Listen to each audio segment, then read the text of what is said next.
Hello and welcome to another episode of Power On Podcast 00Status. I'm one of your hosts, Motogata553. And with me is the Mr. Sushi B. How you doing? The Mr. Sushi. Is that the same as feeling knighted? Not as close as you're going to get with me. Oh, by the way, is Craig knighted? Has he been knighted? I don't know. Have all the other actors been knighted, except for maybe Lazenby? I believe Roger Moore was knighted. More, yeah, he was. Yes. I'm not sure about Dalton. I don't know, honestly. Anyways, there's a possibility Craig could be at some point. Possibly. Yeah. Anyways, I'm doing all right. And kind of, befuddled and surprised we made it all the way, and that we did it. We're here at the summit of the film set here. It's kind of crazy to think we finally made it. Mm-hmm. Yeah. Arduous task of starting and stopping. Yeah. Arduous task of getting through some of those particular movies. Thank you, Roger Moore. I didn't name names. I will. I just said some of them. I will name names. Point fingers. Yes, I will. All of my fingers. All my digits and toes.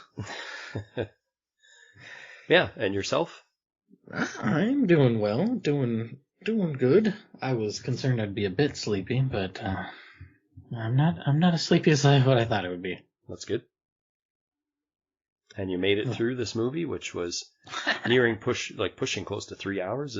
I'm not 100%, but this is the longest Bond movie. I will say this, that 2:43. Yeah. 2 hours, 43 minutes. 6 of that is credits, so. Yeah. And crazy to think for as long a movie it is 6 minutes of credits is actually not that terrible considering how long the movie actually is. Mm-hmm. And the amount of stunts and the people that had to be recognized, that's not horrible. Yeah, so I was kind of a bit like, oh, okay. All right. Cool. It's a little less than advertised. Yeah, so it's a quick, quote unquote. What do they call that in cross-country terms? It's a fast running course. Where it's measured a little shorter than the 5K. Straight downhill. Well, and I remember there would be certain courses where it's like, yeah, there's no way that this is 5K. Not happening. Yeah. So the Black Diamond Run for downhill. Wait, what? I'm not familiar with that. Well, downhill skiing, right? The Black Diamond is always sort of the most difficult potential run that you can do. Gotcha. It's no bunny hill. I need a bunny hill. I've never gone skiing in my life. I've only gone a few times. So. How difficult or different is it from rollerblading? Well, obviously the gravity of going downhill certainly makes things a little more challenging. Yeah, I get that. I mean, obviously ice skating to rollerblading is going to feel a little bit more analogous. Yeah. It's been a long time since I've gone skiing, and the people that I know that have gone snowboarding or are snowboarders do say there's still quite a lot of difference, despite the fact that you're on the same hill and stuff. They do feel very different. So I'm not the right person to definitely comment on that. I've heard it's hell on like your ankle and knees. Yeah.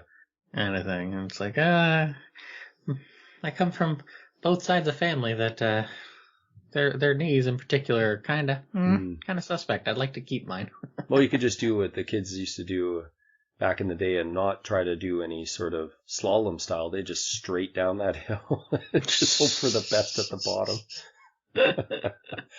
Snow, stop me now. I've seen quite a few wipeouts of people that just fly straight down those hills, and they're not small hills. Oof. Instead of trying to go, left to right to work your way down. Nope, just straight down like a rocket. Oh boy. And all you see is a large puff of, snow at the bottom of the hill, and you're hoping that person's not impaled on something. Right. But yeah, no, I'm certainly not the right person to give you a fair analogy of what that would be like between rollerblading, but ice skating is obviously a lot more. But I do think that rollerblading takes a little bit more effort just because of the way the wheels line up, and then just the more possibility of hitting hazards. Whereas on ice, the hazards are far less likely to cause you to fall and crash. It's usually of your own doing because you don't know what you're doing. Whereas rollerblading, at any moment, a tiny stone could get stuck in there, twig, like any of those things, right? There's just way more hazards when you're out on a sidewalk. Big Daddy Child throwing a hockey stick down. Yeah, something like that. Javelins coming across, whatever, Right. wherever you decide to rollerblade. But yeah, I just find that the little more hazardous with rollerblading just because you can't really control the environment as easily.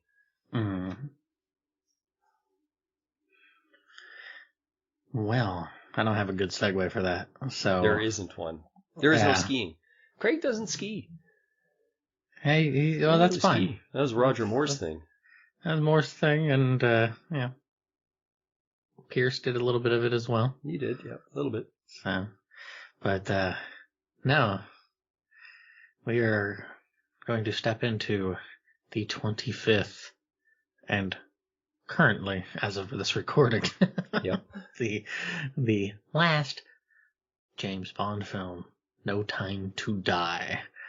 And yeah, spoiler warnings and all that sort of fun stuff. We're pretty much gonna blow this one out of the water. Yeah.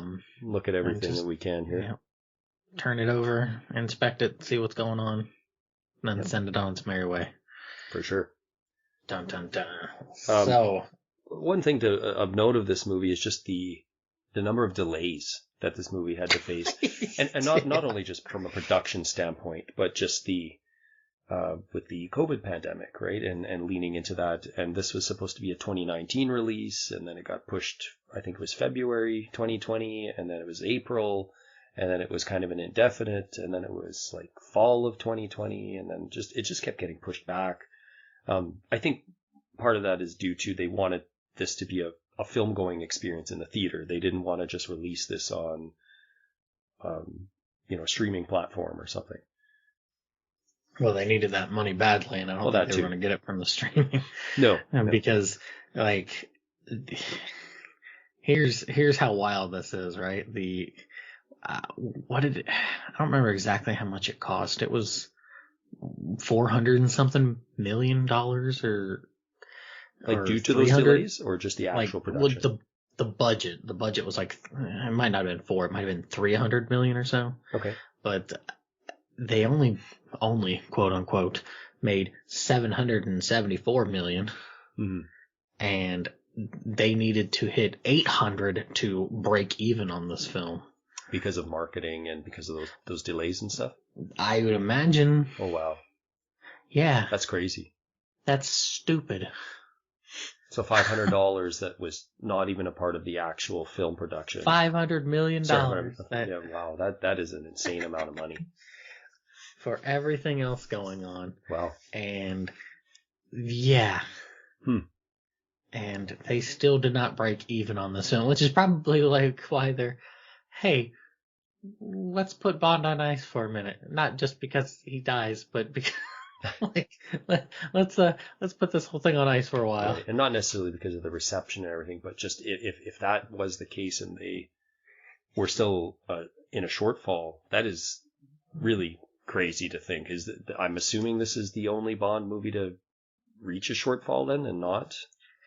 I couldn't tell you the exact numbers on some of the others, but very likely. I think it's speculated. I don't think it's ever, how that kind of thing is. Yeah, they would never want to announce that to be, oh yeah, we lost all this money, particularly on a franchise of this size. Smaller budget movies, it seems like studios are more comfortable with saying the reason there wasn't any sequels is because of, A, B, and C, which meant the finances wouldn't allow for us to greenlight further projects. But for something of this size, we know they're going to continue it. It would take a really big catastrophe to make this franchise completely go away. And so, probably just trading of copyright licenses. yeah, but even all of the stuff that's happened Distribution over rights. 60 years has not killed this, so it managed to keep it going. Roger Moore in Film 7 did not kill this franchise. Well, but and this will be something we get into about it here on that, is the whole killing part. But I want to save that for a bit later. Yeah. You saw this. Did you see it in theaters or? No, I did not. I did see it earlier. I would say about 6 to 7 months before this viewing was my first viewing of it, but not in a theater setting. Okay. Yeah, I came in fresh to this, so I was kind of grumpy to this movie, and just sort of like, okay, right, all right. Like Spectre had already kind of poisoned that well a bit. A bit, like I said, when we did Spectre, there's two movies that I've been really interested to hear your opinion. Of course, it was Spectre and this because you hadn't seen either. Right. And so, but I still think you are not as disappointed, I guess, with Spectre. I don't know if that's the appropriate word, but I don't think you came out of it as hateful as maybe I thought. Blunted that a bit because I don't like Skyfall. Well, neither do I. Really. So I guess I should say that Skyfall was the impetus for me being really bleh to the last few of them. Can only go up from there, kind of thing. Well, not even that. It's just kind of like move it along. Yeah.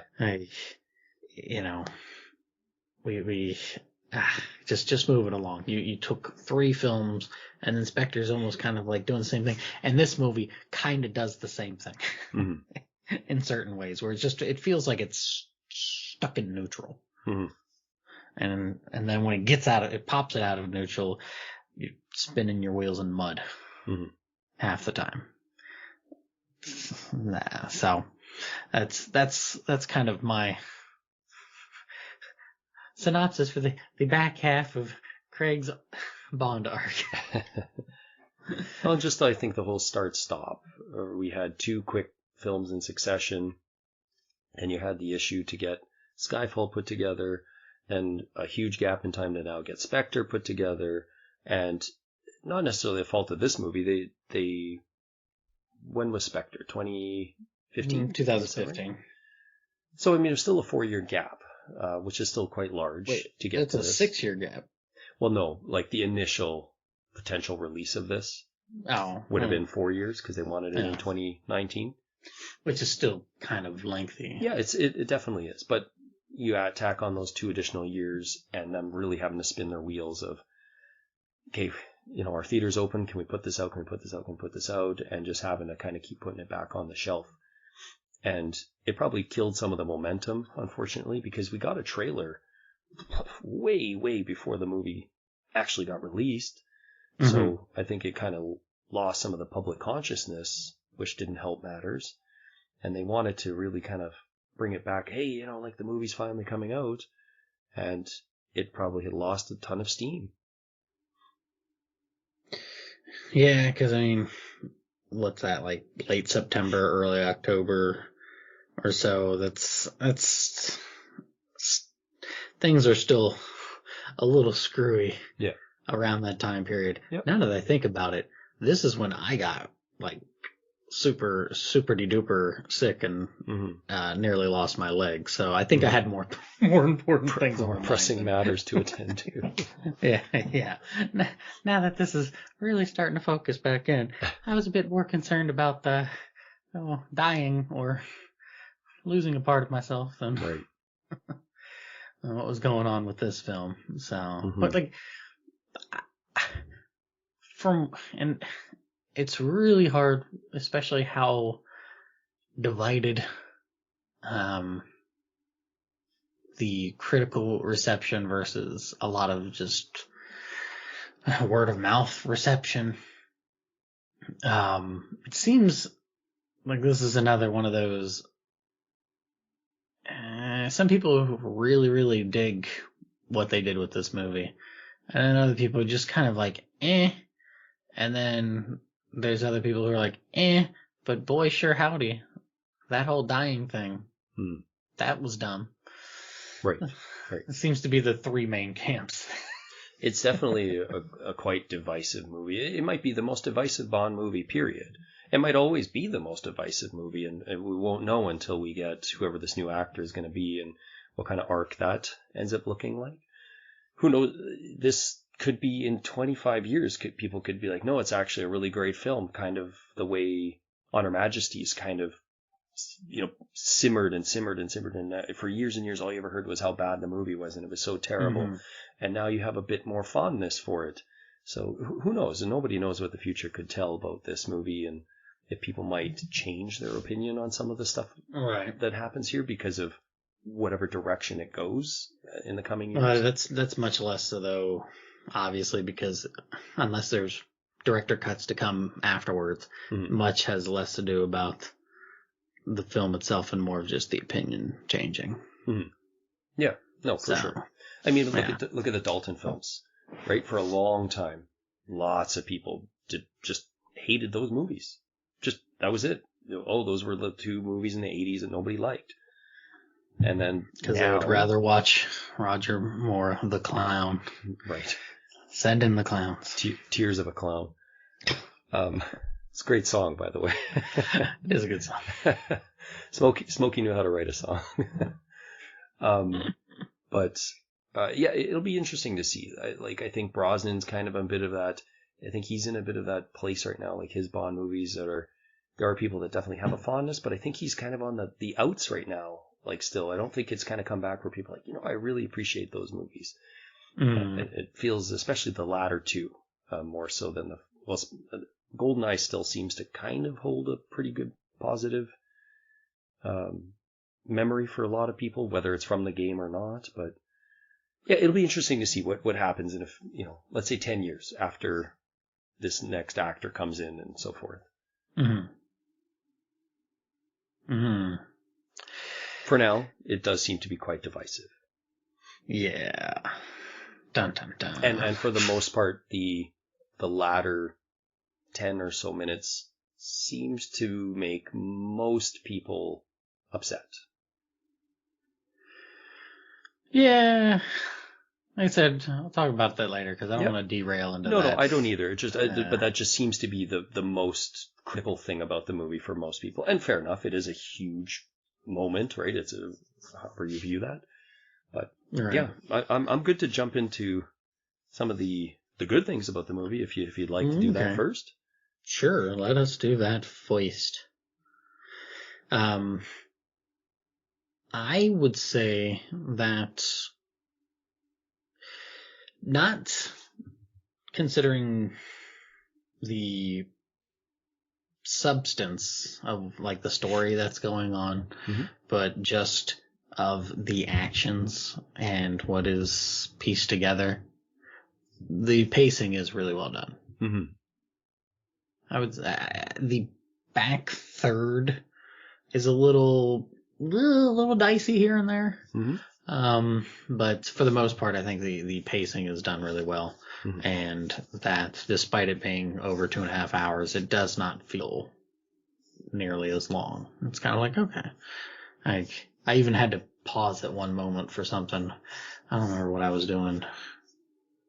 I paused it at about like the hour 45 or the 2 hour mark because I had something come up and I was like, I got to take care of this. And then I came back to it like about 30 minutes later, and it didn't feel like it had stretched on longer. It's like, okay, this doesn't feel like it's taking forever.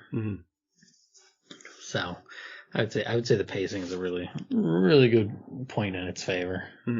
Yeah, I agree. I do feel the same thing. I know you were dreading the length, and you several times you had said you were dreading the length, and I was I didn't want to say much because obviously it's your opinion. You need to see and feel what that is for yourself. But my first viewing, and then again in this viewing, I knew time had passed, and I knew quite a bit of time had passed.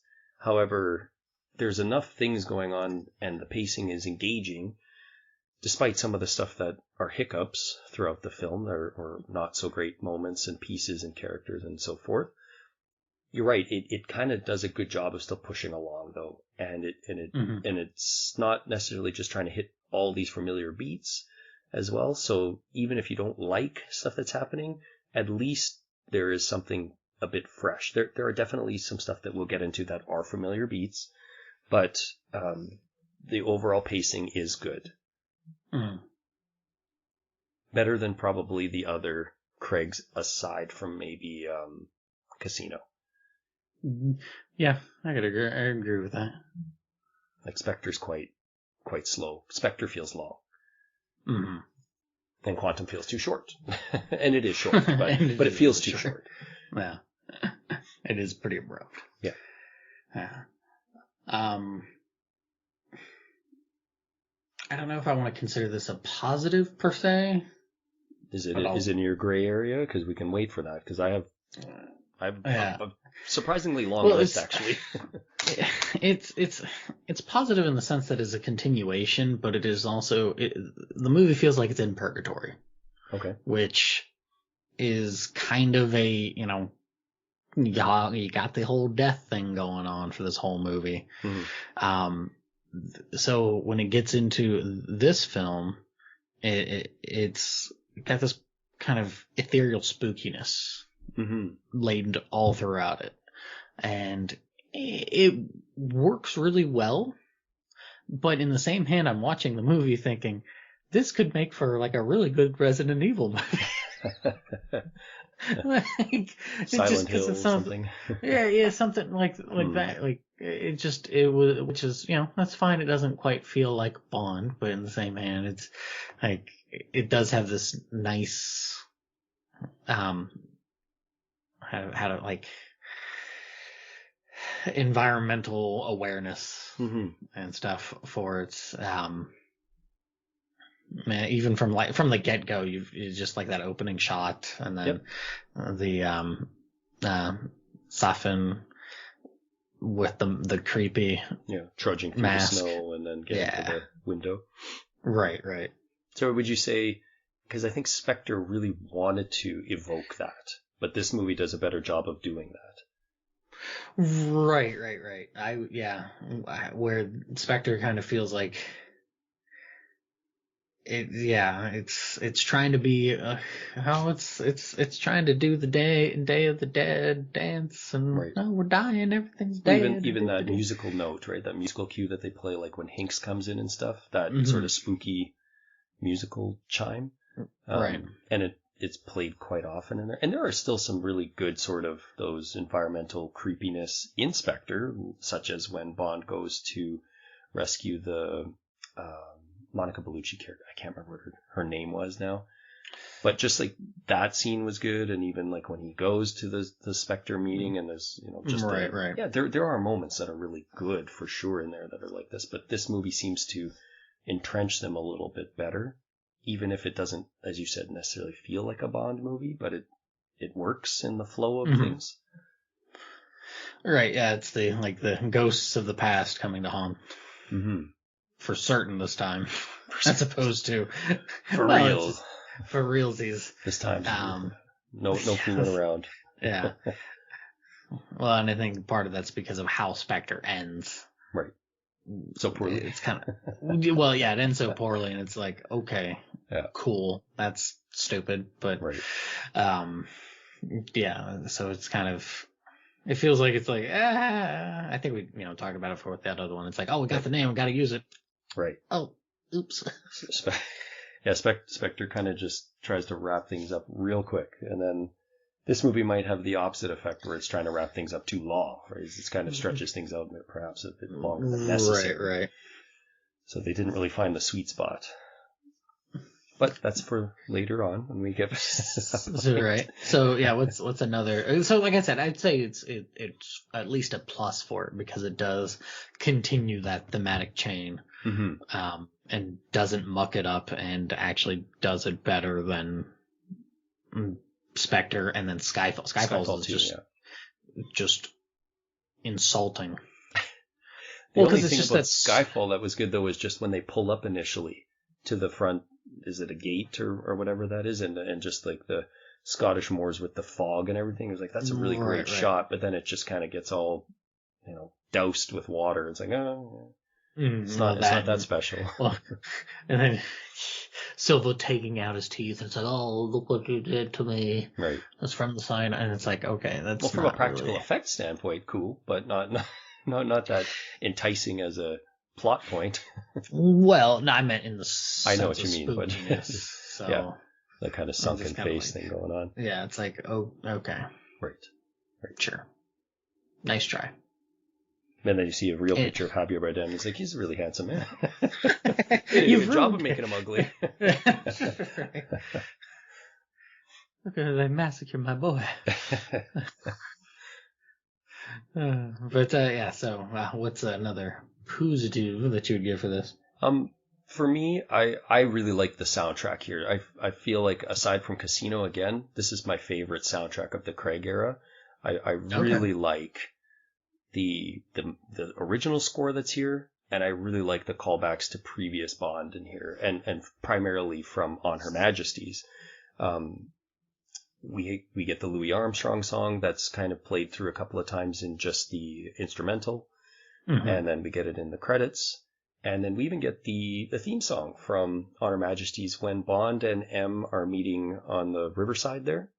They play On Her Majesty's like when Tanner shows up, and then they're like, oh, let's get back to business or whatever. And I was like, oh, that's really cool. Like I caught it right away because I really like that intro song. I think it kind of gets the short end of the stick because it's just an instrumental. I think it's a really cool theme song. Like it's really good. And honestly, Billie Eilish's song here, the first time I ever heard it was watching this movie for the first time, and I'm not super familiar with her work, but the stuff I've heard, she kind of like does that sing talking. It's not really singing, it's more melodic talking kind of thing. But I found the theme song is good here. Like it's not bad. It's fairly enjoyable and it fits the theme and the motif. It fits for what they're going with it, but yeah, I'm not a big fan of it. Okay. I'm just kind of like, eh. I certainly like it better than the Spectre one, though. I like it better than the Skyfall one. I like it much better than the Chosen Quantum one. If they went with the non-chosen Quantum one, then we wouldn't be comparing necessarily. But I think it's better than those two. Yeah, I mean, grab some sticks and I'll grab some pots and we'll probably bang out something a bit better than those. But cause the writing's on the walls. Pounding some pots and pans. All I can think of is Bart from The Simpsons when he's pounding that pot and he's just going, I am so great. I am so great. He's just walking her. That could have been the theme song for Spectre. That'll just get Animal in there. Yeah. The two-headed monster. But yeah, it's fine. I'm not a big fan of the hushness of it. Like it's just not just because it's hard for me to hear. Okay. Do you like the melodic version of it in the movie, or? I don't mind the melody and stuff. It's just the song. It just doesn't. Not really my cup of tea. Okay. I didn't know what to expect, honestly. Like before I heard it, I was like, this is really not that bad. Like it could have seemed so much worse. Because I know a lot of, like I said, from the musical stylings that I've heard from her as a performer, is not in this vein typically, right? It's more poppy. It's more, I wouldn't say techno-y, but there's more of a sort of computerized sound to a lot of the stuff that she seems to put out. So this was kind of in a different vein. So I was like, I was pleasantly surprised that it worked out. Yeah, no, maybe it's because of hurdling the low bar, but to do that and then look back 2 movies and see, oh, Adele, you did Skyfall, huh? Yeah. But both of those won tons of awards and stuff from what I remember. Skyfall and what was it? The Writings on the Wall. Right. I remember they won Grammys and this and that, and I just thought, I just don't see it. Like, I don't hear what's the great piece of music here that everybody else seems to be hearing. And I'm not obviously musically trained to know if I'm missing something, but just from a general movie-going standpoint as a moviegoer, I really was like, nah, these are pretty bad. Particularly the Spectre one, the first time I seen that one in the theater, and I was just like, wow, that really doesn't get me invested in the movie. Right. Because I think that's doesn't really take as much consideration for those kinds of awards, though.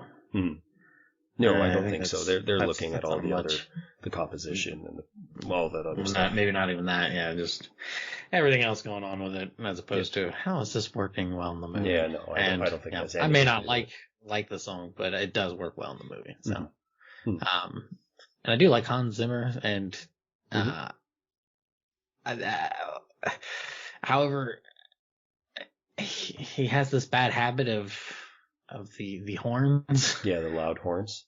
Those horns. It's toned down here, though, compared to. That's what I was going to say. Yeah, compared to a lot of his other stuff. It's not just, the Batman trilogy, right, where it's just echoing and booming. It's way more I don't know if he stubbed his creative toe after the Last Samurai or what, but they told him to bring it down a step, maybe. Well, no, I'm saying he did that, and then he did the Batman things and stuff, right. And there's a stark difference. That one was really I enjoyed the soundtrack for that one. The Batman ones. Sorry, you said you liked the Last Samurai ones? Yeah. Yeah, I did too. I thought it was pretty good. Yeah, so I thought that was pretty good. Batman ones, not so much. So when I seen that he scored this film, I was very concerned. But no, did you put some earplugs in immediately?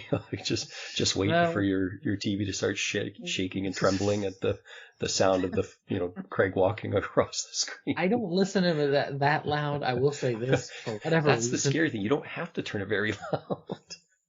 Well, I was gonna say, for whatever reason, on the menu screen and both the collector's edition that I have for all the other films and this one, I think this one to a lesser degree, but holy crap, menu screen, very loud. It's really loud, and I've got to I'm at 26, but then when the movie kicks on, I have to jump it up to 34, 35 or something, and that's it's not like my area is really loud. It's not like I live next to a train depot. Right. It's not like I have the air going or something. I mean, the heater may kick on, but I've been trying to not have it turn on.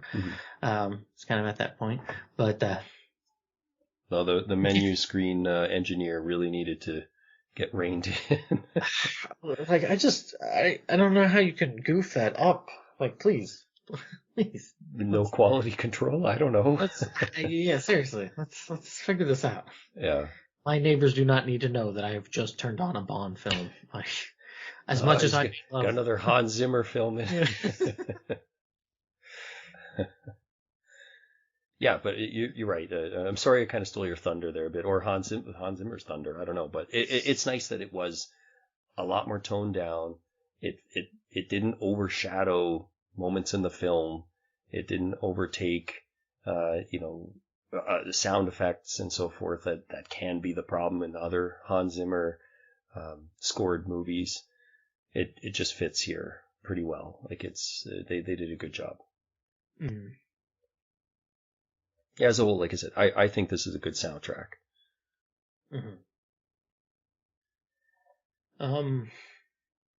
I trying to think of what would be another good thing for this movie. I like some of the techno stuff that comes in. Okay. That I'm yeah, that's probably BS, but I still like that because it's because I mentioned that in a few times. Die Another Day. A few others. And I like the idea of, okay, yeah, sure, it's totally BS, but in the same hand, perhaps that'll spark something for somebody to be like, you know what, there might be a way to work around the elevator shaft where they have all the magnets and everything. And then they jump down there and they have all these magnets attached to them and stuff. That I thought that was pretty cool. Yeah, they did a similar thing in one of the Mission Impossibles. They had a kind of a similar magnet type scheme. Not exactly the same as this. This one was a little more elaborate with the way the magnets shot out as the canister was falling. I can't remember what they did.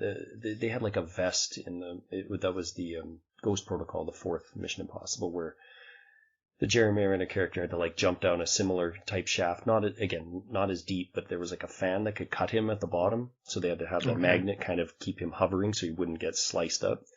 And it was kind of similar to this, but this was like, I like this too. I thought that was kind of and within the realm of reason. Like, it's probably a number of years away from that ever being a patented type tool. I'd be kind of concerned, as you're now being basically a functioning rail gun down an elevator shaft, to then all of a sudden stop dead in your tracks. Right. I don't know.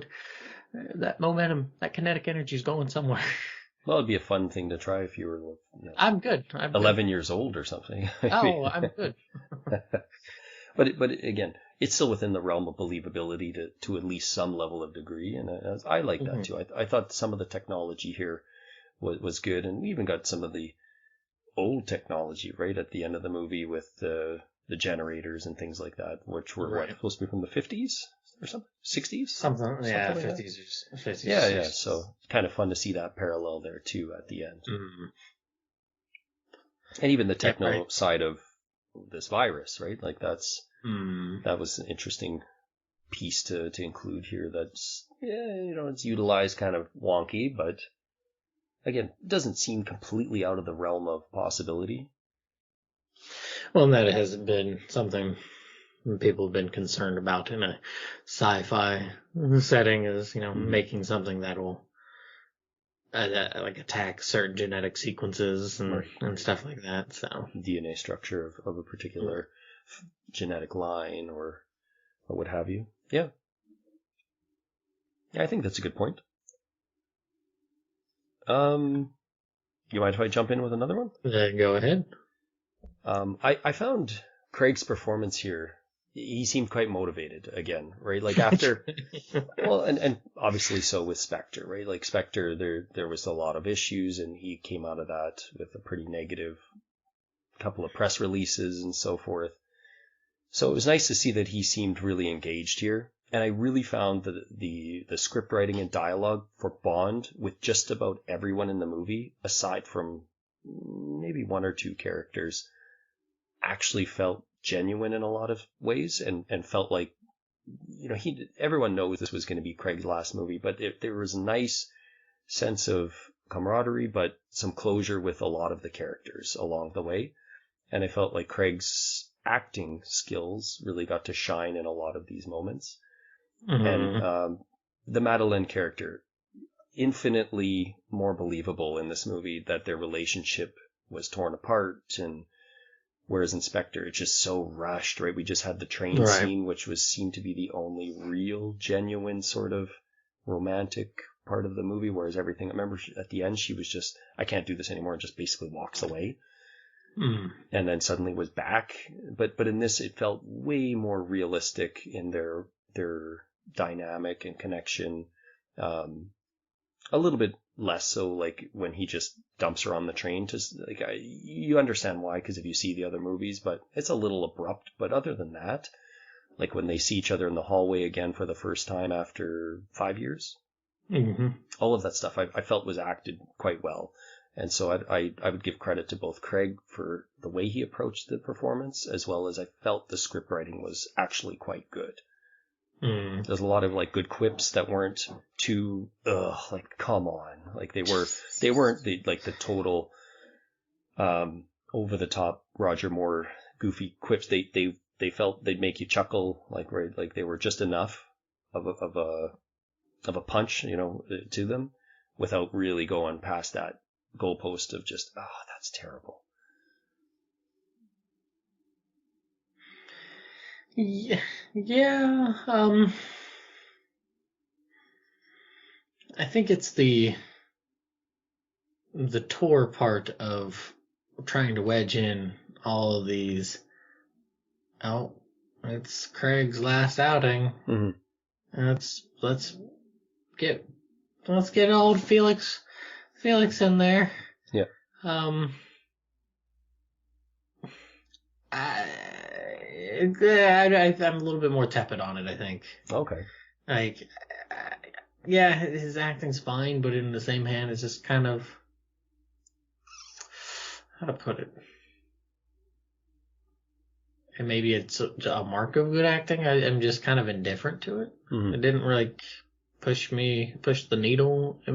In some ways, I feel like, and it makes sense in the sense of the story, that because he is now like completely cut off ties from MI6 and everything, that he is just doing his own thing. So he's sort of a bit on the outside while everything else is going around.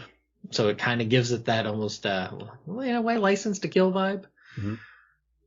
But I don't know. It's kind of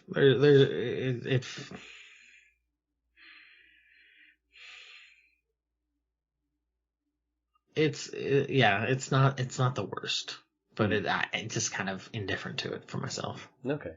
I can see why you might feel that way. Again, I'm okay with each character has a bit of a closure piece with him, but I could see where it's just like, you're expecting that, or it's almost shoehorned because this is the last one for Craig, and you're expecting, he's going to have a closure with this character now, and that one, and that one's going to get killed off, which means he's got to kind of shut the door on that one.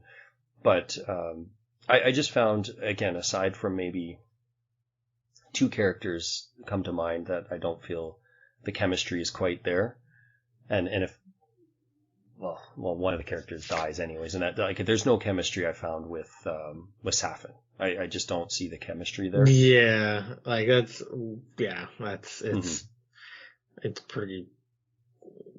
Yeah, he's a pretty big weak point for this movie. Yeah, the character's not written particularly well, because that Remy Malek seems like he's a good actor, but it just seems he's not given again, it could be just his engagement here. It could be a lot of things, but the Craig and Safin, the Bond and Safin relationship, it doesn't feel forced or anything. It just doesn't feel as heightened as they want it to be presented. More Carl than Dr. Now. More Carl than Dr. Now, yes. And unfortunately, Nomi, I actually find the initial interaction with Nomi is actually pretty good until the ice is broken that I'm now the new, the new 00 agent. But all of the stuff up to that moment I found was okay. And then after that, there's a lot of just trying to shoehorn I'm better than you until the very, very end kind of thing.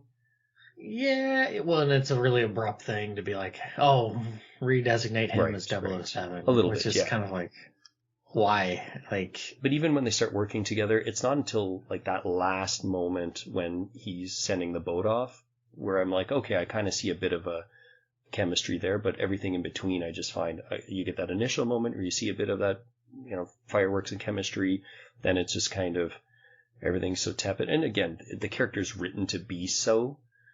Just be kind of annoying and dislikable for the most part. If you are a traditional Bond fan, it's so abundantly clear that the character was written to be that way, and not the actress herself, but just. And she does fine. Yeah, she does fine with the character they gave her. She got so much heat. When they put out the trailers and they have the quip where she says I'm 007, and you had all these people blowing up and being upset, and it's like, can you just take this back a little bit? It's so obvious what they're trying to do here, right? And it's not just it's an agenda thing. No, it's not. To a small fraction, I see what you mean, and I get that. But if he's retired, yes, someone is going to pick up the 00 status. It's just. Well, yeah, that was made clear all throughout his story thing. It's you're expendable. So everyone just you're gonna make Bond a woman. It's no, that's not what's happening here. But anyways, I like the Bond interactions. It's only the people who believe that Bond is actually the cover name for 00s. No, there's that too. Let's never talk about that. And it's great if people feel that way, but it's kind of silly too, right? Like that's a meta level. The number is a code. Yes, the number is a code name. I agree with that. That is true. But yeah. No, anyways, James Bond is the code name. Yeah, James Bond is the code. If they had made that one with Connery coming back, and they could actually have done that one that you showed me, whatever that one was. The pseudo story. Correct. I could have got into that. That sounded interesting, but that'd been pretty neat. Yeah, no, it would have been. Never happened, so who cares? No, yeah. Anyway, so I do like the Bond interactions with most of the characters. I think is actually pretty well done, and again, Craig seems to be like there's a positive energy in his interactions. I feel, even though the writing says otherwise, right? Like he's kind of cheeky with basically everybody, right? Because he's done. Yeah, in more ways than one. Let's see. I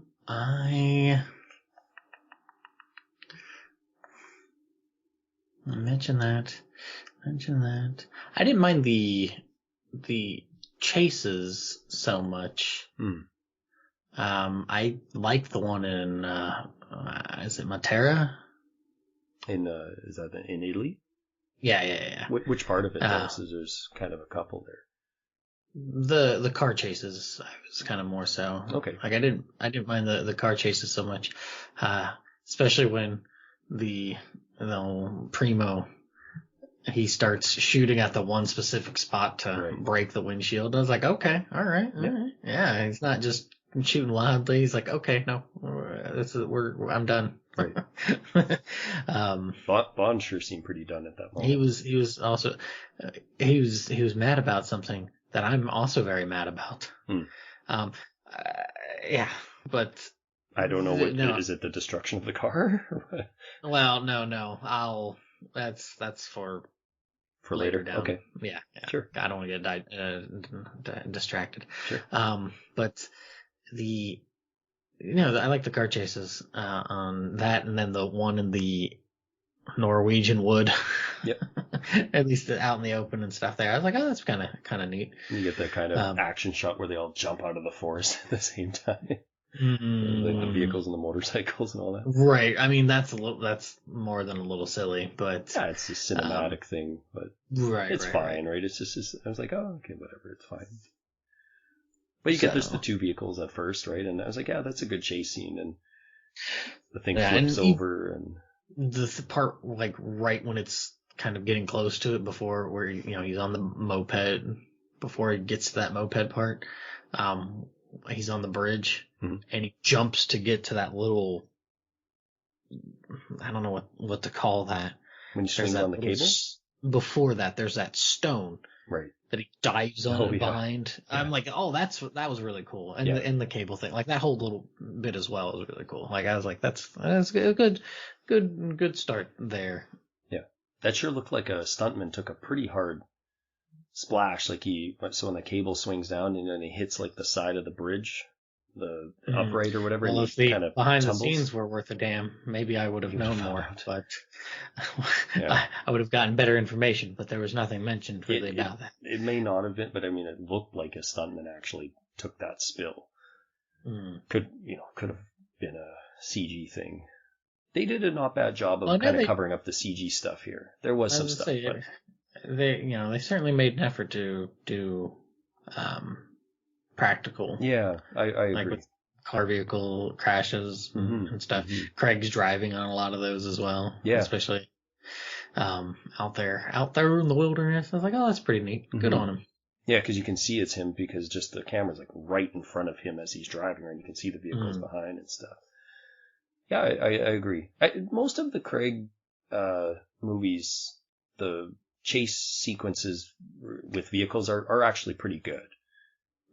Like there's not too many that are really bad. They're actually quite Hollywoodized, but they're fun to watch. Like the car chase inspector, right? Like I know we both thought that was pretty cool. So Craig definitely benefited from some pretty good cinematography in those moments, as well as a lot of stunt time and work put into those chases. Because even the motorcycle, right, with the driving up the side of the church or whatever that is, right, and goes flying up into the air. Oh, right. That's a pretty cool stunt. I know it got a little bit ruined because it was shown, I think, in every trailer. I think they showed it over and over. Well, takes away from just the, how great a stunt that actually is. That is why you do not show all of your cards. No. But I guess at least they were just re-showing the same bit instead of like showing you 15 other things that happened in the movie. So, even the sort of glider sub thing, I can't remember, what did they call that thing? They had that glider turns into this little sub thing. I don't remember what they call that. Yeah. But I was I find it's okay. Like, it was nice to have something that felt a little bit more classic Bond, like the little Nelly from You Only Live Twice, or the mini subs from License to Kill. Some of those things. It was like, yeah, it's nice, and it's short, right? It doesn't take a Yeah, it's not gonna be like, yeah. No, it doesn't take long. So he should have used the crocodile costume. Yeah. Or the was it the seagull that Connery had in Goldfinger? or what was it that was on his head? Some kind of bird. Yeah, I think it's the crocodile's still so much dumber.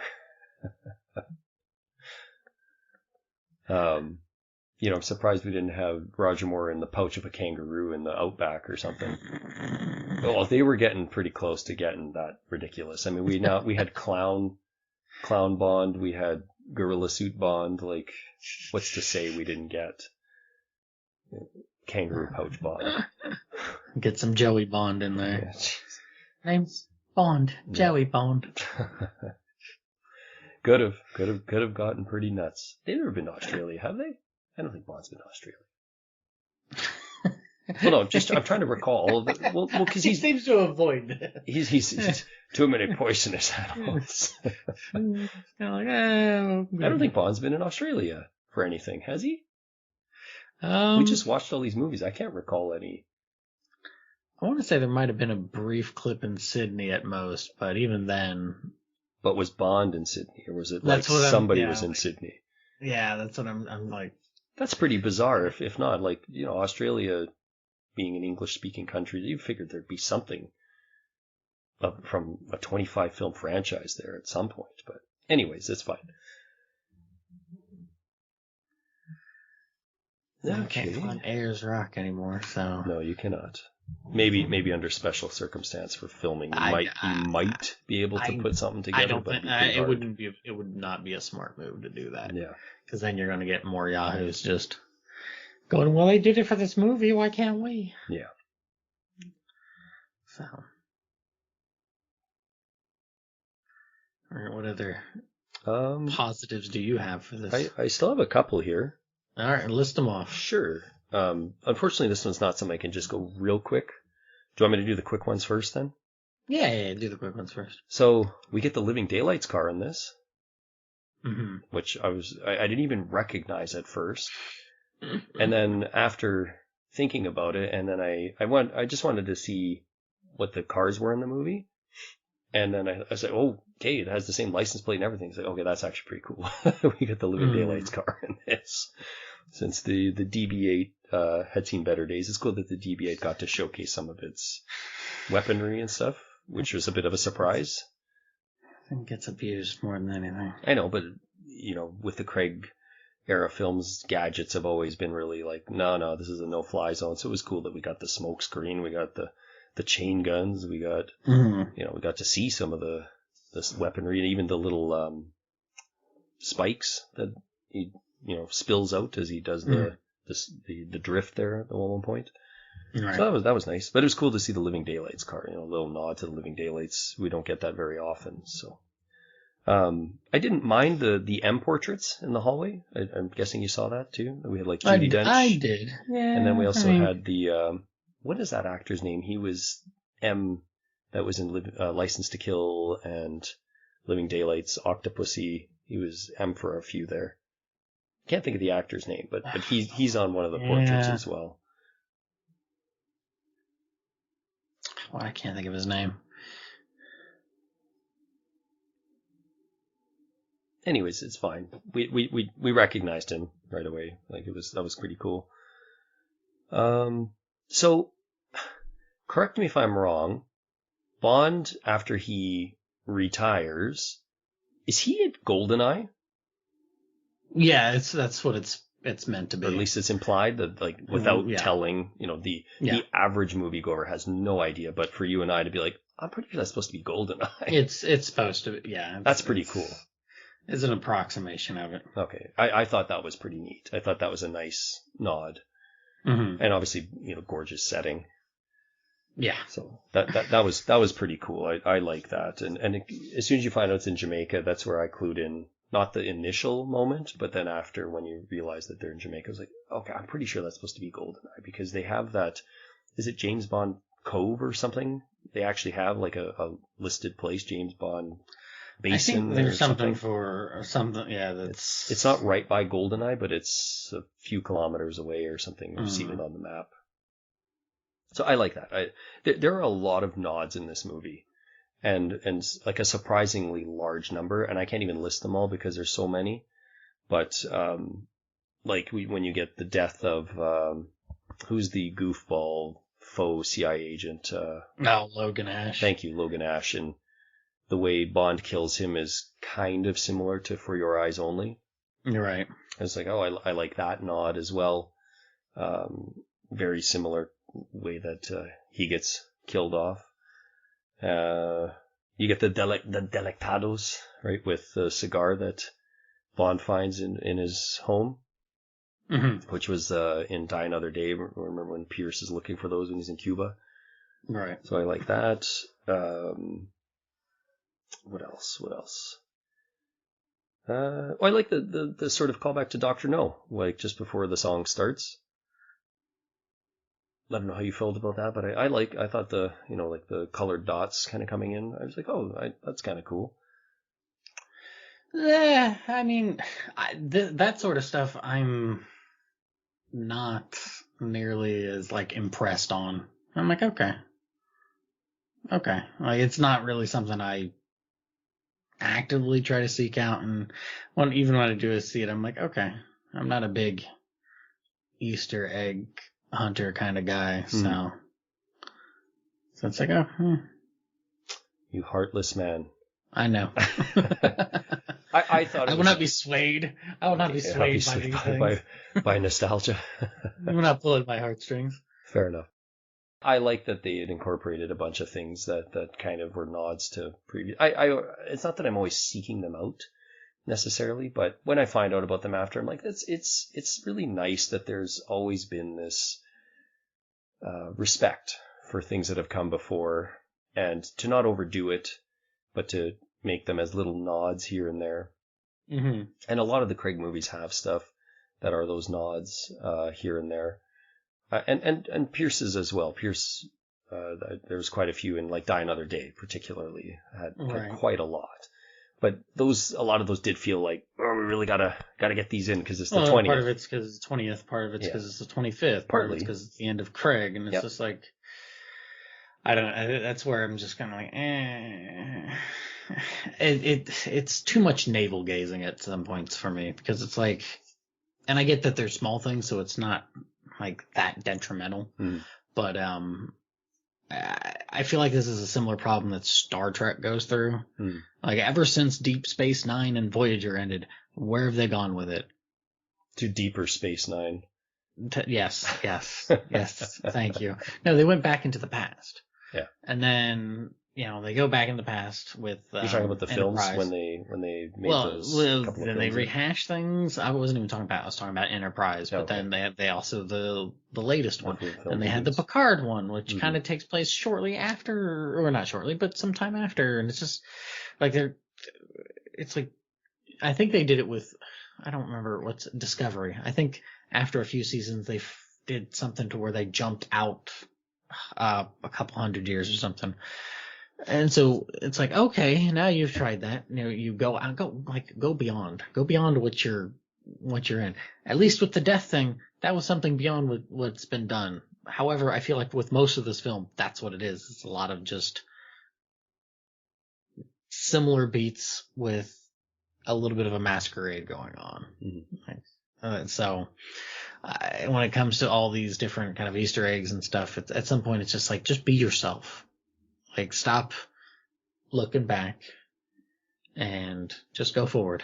I don't know if they ever will at this point, though, now, just knowing how... Because of how many? Yeah, just how many. How many years are built onto it. And trying to recall in the Roger Moore ones, were there not nods to previous? There must have been. They're here and there, but I think at certain well, the certain history points, was much shorter by that point. Though, right, too, so right. I don't find that this takes me out of the movie and stuff. To me, it's just more. It's like, yeah, kind of not trying to necessarily. Oh yeah, we've got to pull the past, because as you said, they are such small things. They don't end up being key points to the plot. They don't end up being driving forces to the next part of the plot or anything. They're just little details, and that's where I'm fine with a lot of them, because they are so little that they're just like, and they're not even to the point of like that huge nudge and wink, like, hey, look what we put in. There are little details to an extent, but what new car is there? They destroyed the new car. They couldn't get a new car for this one. They'd already destroyed the Land Rover. That's your new car. The Toyota that he drives. Yeah. Yeah.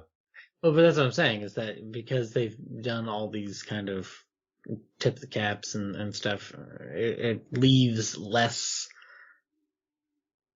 of like what can like, if they were to do something similar, what are they mining into is kind of what I'm getting at. It feels like it's excavating all this to where you've done all this and now somebody else comes ahead and they don't really have anything to do. There will be plenty of things for them to do, I'm sure, in the future. And then, again, the car thing is so insignificant, though, other than the fact it's like, oh, cool, they used that car again. The Living Daylights never gets any credits. I was just like, wow, that's pretty cool. I get that, but now we're like, what's this is where I'm saying, like, go 20 years down the road.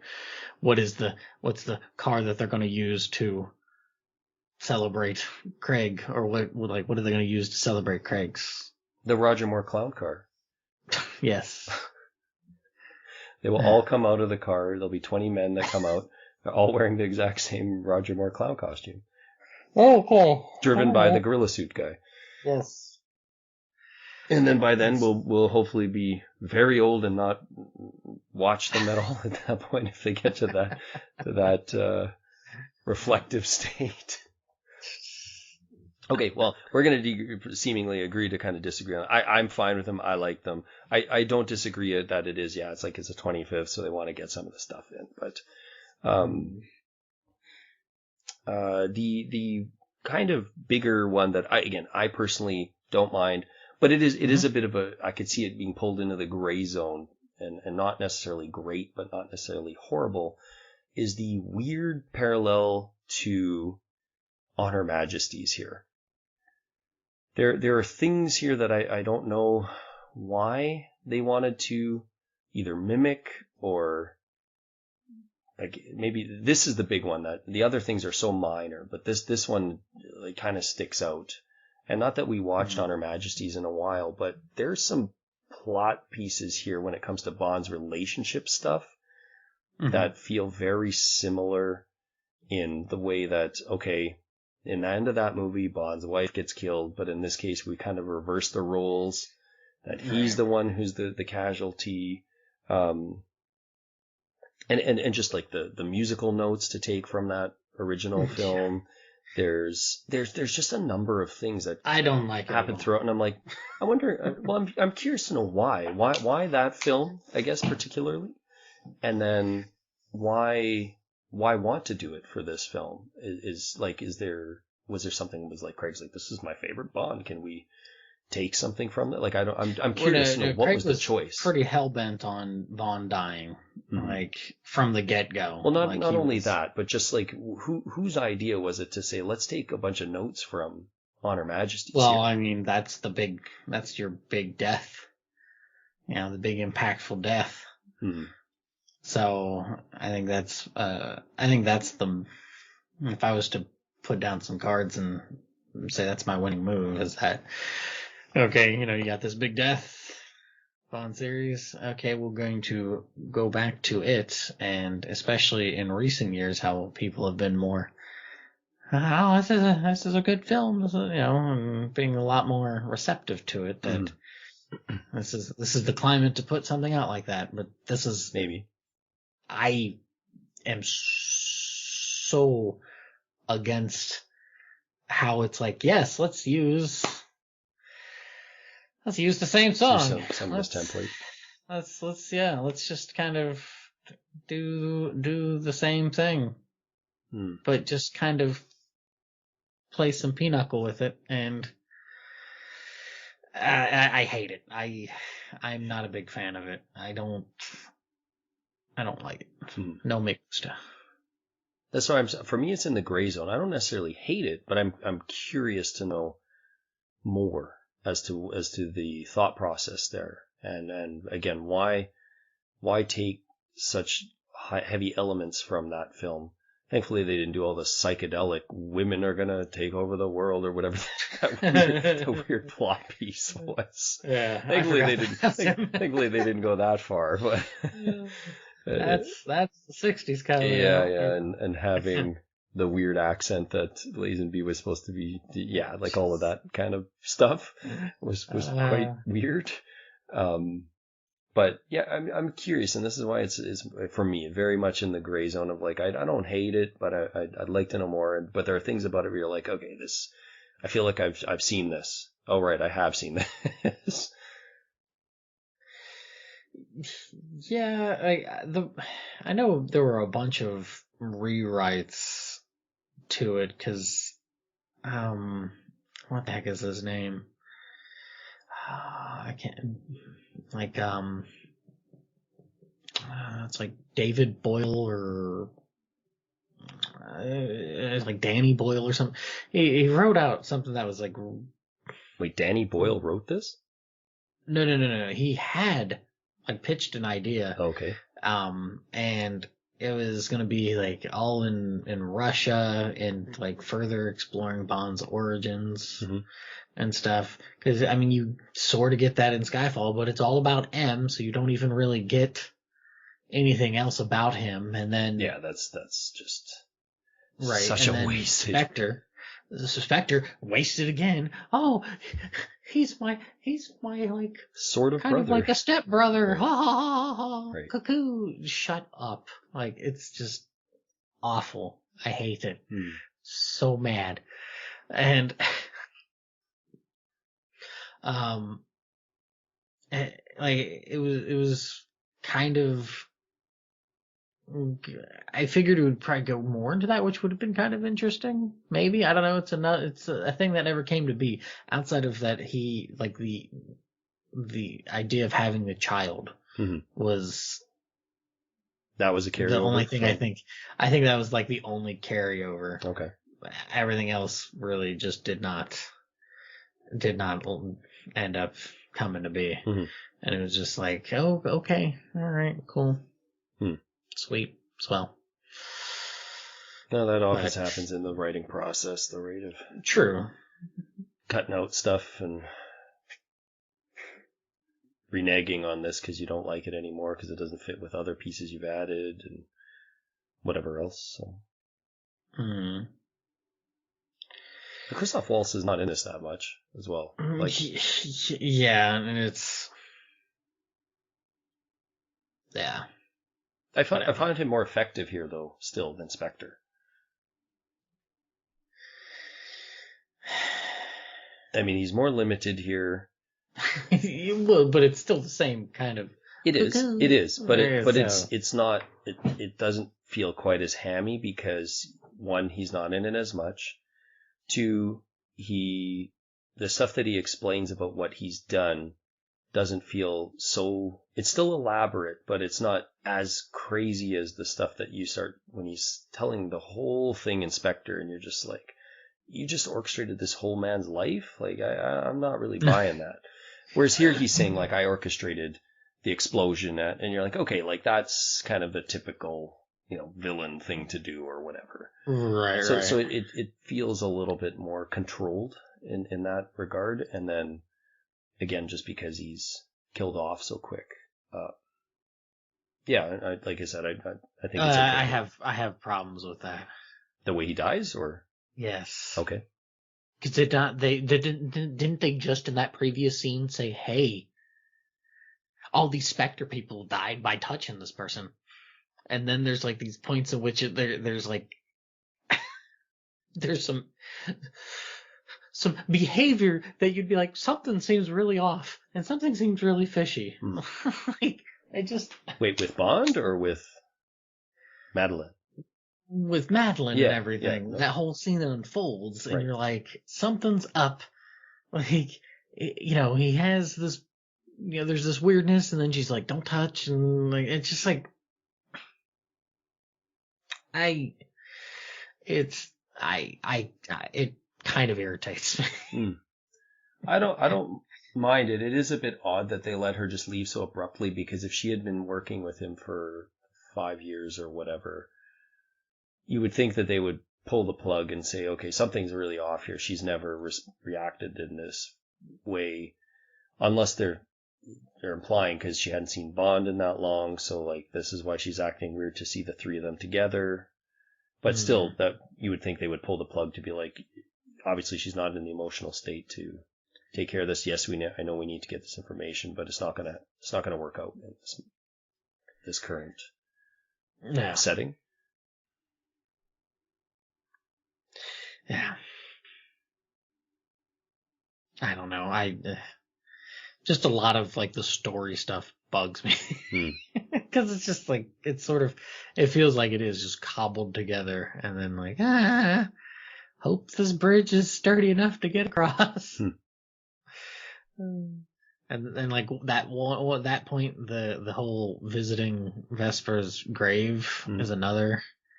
I was just kind of like, this,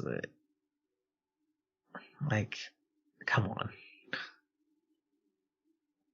I don't know.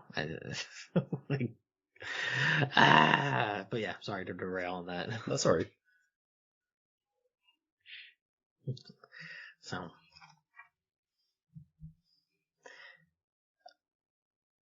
what is the other gray kind of stuff that you have there? Actually, I forgot. I have one that's not in the gray sort of in between. I like the Paloma character as well. I found that like she's kind of a fun off play to the more serious Bond, and that whole like action sequence is done pretty well. Like it's just a kind of traditional but fun like romp of just like having a drink in between shooting 10 guys and stuff.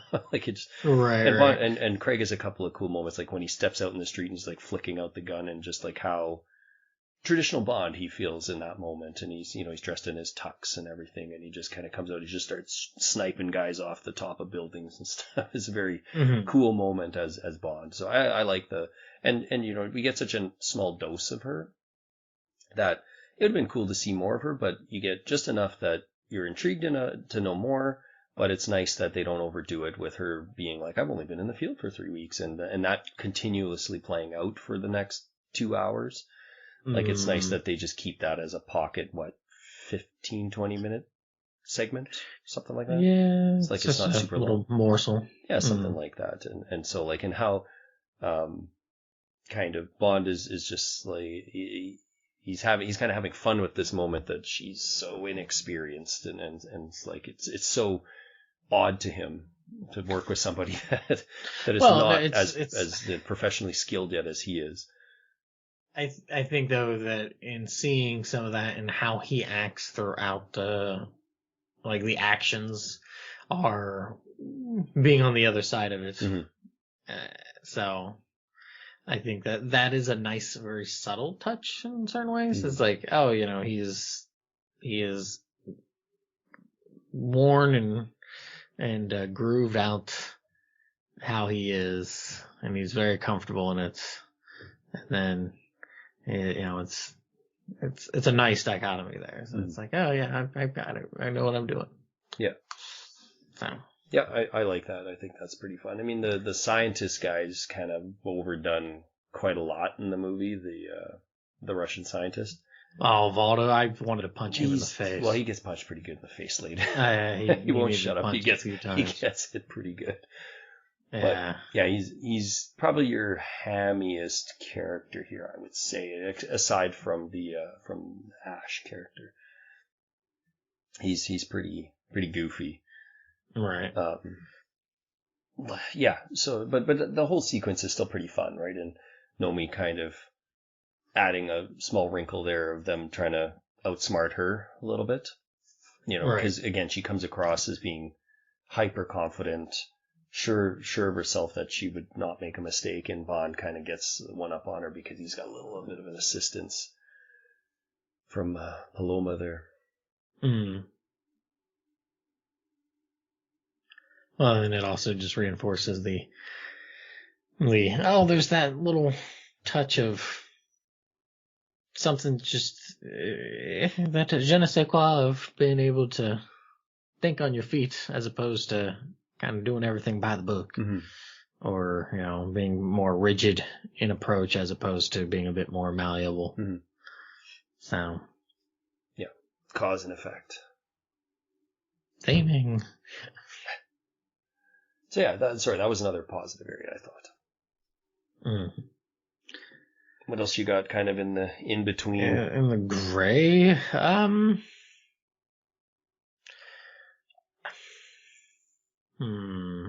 In the... I don't mind the whole nanobot thing. But, like, there are some chunks of the story that are not... like, I do not like. So I'll say... the story kind of leans towards the bad side there. I feel like it doesn't, like I said, the whole spinning the wheels, and this is a third movie of spinning the wheels until the very end. It's just kind of like, okay, cool. So, I don't really have a lot of gray. I don't like this movie. Okay. I like once Bond and Nomi have kind of infiltrated the island, and he kind of gets to go off on his portion of all the action and stuff. Mm-hmm. It is kind of cool to see Craig get to take over. I think just because he's either protecting someone throughout the movie, or like there's just a lot of other things going on, whereas this is just strictly Bond for 10 plus minutes or so. And he's just rapping through people like they're paper, right? Like he's just showing the showcase the skill level that even though, yes, he's been retired and maybe he's a bit out of practice, out of shape, what have you, he can still, the average foot soldier or whatever still is nothing compared to the skill level that he has. And some of it's shot like at parts where you're kind of like, it's a little bit wonky, and when a guy bursts through the door or something, and then he's choking him out and things like that. But you get a pretty good sense that, like, I imagine that must have been pretty challenging to film, like for Craig, just a lot of physicality with that, and falling down the little stairs there with what's that guy's name? Starts with a P. Primo, thank you. And their little kind of back and forth a couple of times in the movie, but I like that he's just walking through these people like they're nothing, just gunning them down, getting to his target point that he needs to get to. I like that. I thought that was pretty cool that he got that moment, to really show just how efficient a killer he is and how he can execute a mission basically blindfolded. But then it kind of comes crashing down, like as soon as he's about to escape, right? And then the blast doors close. And you're like, oh, okay. He went through all that cool, fun, exciting action sequence, and then really slows it down. Right. And then we get a climax that doesn't really have it's not a particularly exciting showdown, right? And that's why it's kind of a gray. Like if I'm putting that all as one lump, it gets suddenly bogged down by a less than stellar face to face to close it off. Unfortunately, but that's, as we said, like Safin just kind of, unfortunately, as a whole, doesn't really get to showcase some bunch of sort of dread. Like there's just, I know they're trying to play him as a kind of creepy stalker, like psychopath, I suppose, but it just kind of falls flat. Like he's killed off all the Spectre, and it's like that should be a huge deal. Well, that should be a massive deal, right? Like it should be, but it happens like so fast. And it feels so uneventful because you don't know any of these Spectre agents. They're just like, oh, well, that's the, treasurer of the, the Royal Mint or something. And, oh, he's a Spectre agent and this and that. But it's just so glazed over that it's kind of wasted. Right, because, Quantum I guess we're getting into the bad now. That, sorry. Yeah, that's fine. Quantum made a point that, a lot of these guys are entrenched in very important positions. And... for this, I mean, the setup is kind of cool where he sprays the thing down and Safin's like, oh, it's actually a switcheroo kind of thing. It's not for Bond, yeah. Like, I'm still confused as to how Blofeld's getting this off, being in the... very, very maximum security. Right, where, they just wave it away with, oh, he just did it through the eyeball. It's like, no. That's not an eyeball. That's like a 1999 webcam. The shape. The super old webcam. Oh, man. But, it's just like, everything that... They were overthinking that one. They were really, trying to tie up those loose ends with it. Like, I hate... that he visits Vesper's grave. Why is that? I don't know. When you see Inspector where he sees the name, kind of takes a look, and then he's just kind of throws the tape. That should have been that's where you cut that off. Like that's to me that's. And maybe that's just an emotional stuntedness, but to me that's like, no, quit digging into the past on this sort of thing. Like, it's gone. It felt like, oh, well, we need to touch base. He never went to her grave. Okay, it is I can't agree with that. Like, I agree, like, I understand what you mean, but at the same point, I think it's just to identify that this guy's seriously struggling with that closure. And like, it's just not one moment, yeah, he's throwing a tape because he thinks he's so cool and it means nothing, but then, I can't explain it, but it doesn't bother me that much, especially because it's so minimal. Like, if he had, droned it out and was like, I gotta do more stuff for Vesper and this and that. It's kind of weird that they keep showing her in the pre-titles. Yeah. That's a bit, that's kind of unnecessary. Like, I don't know why they insist on that so much, but I don't know. Personally, I don't think I can agree with that. Like, I don't mind it because I can see that, I don't know. I think the emotional scarring there, and I get where you're coming from. It's like, okay, but there's got to be a point when this just gets cut off. But I don't know. Human emotions are weird with that. So I mean, I get that, but I guess when I think of Bond, there's a point of which that stops. But I don't know. Maybe he visited Tracy's grave 10 movies later or whatever. As a completely changed man. Yes. Both in physical appearance and spirit. Yeah. That's the only really terrible part of that movie, because that movie's actually pretty good. Yeah, and it's just kind of like, okay. Well, that and Mr. Barnes, put me down. Put me down, Mr. Barnes. Put me down. I was only kidding. Doesn't he say something as dumb as that? Truce. It's Truce. Waving the white flag. Lots of money. And then he gets dropped down a smokestack. Jeez.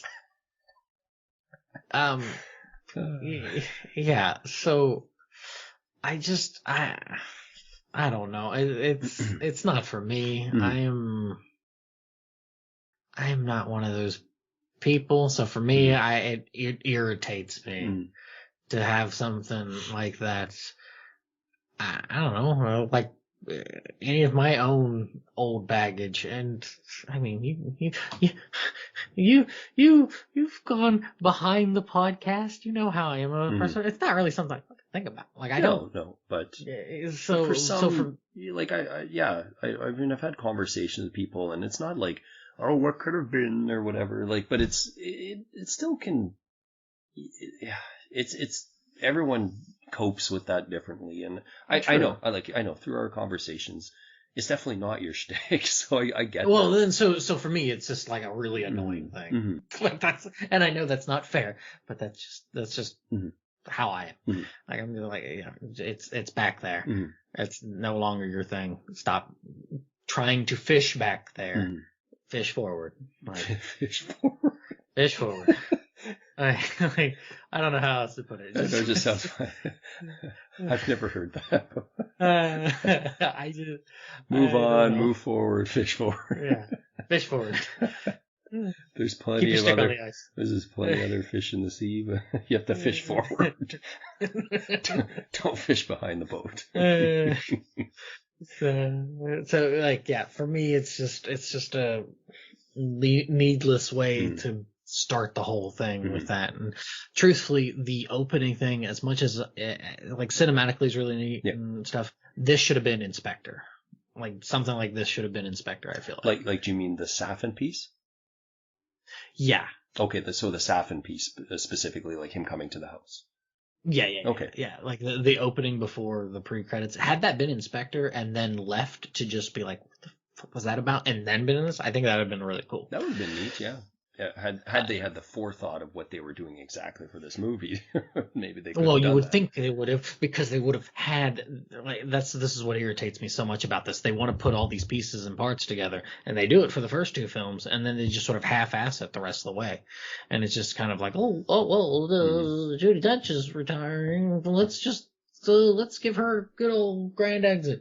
Oh, we got the Spectre license back. Well, right. Let's just shoehorn it in here. And I'm assuming they're all different writers for all the movies, which really complicates things. This is no different than a comic book writer, right? Let's say you write the first 12 issues, and then I got to write issues 13 to 24, and then the next person comes and you're trying to keep all that continuity in place, and it's just getting more and more garbled because it's like you don't have a voice that you want to put in, so you can only put in so much of your voice within the character, and then you're trying to honor the first 12 issues or whatever that you wrote.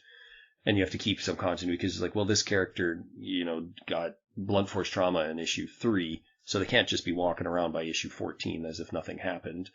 But you want to use that character, so then it just mucks things up, and that probably doesn't help that huge gap in time happened here. And then maybe Quantum is the breaking point here because of that writer's strike, and it, they cobbled all that together, and then I don't know, like, did that screw up a whole bunch of other things that when they brought in all these other writers, they're like, well, we have to put this piece, but not that piece and this and that. And is that is that not up to the producers to be on top of that?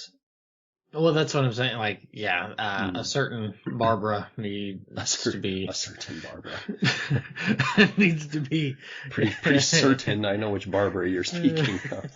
Yeah.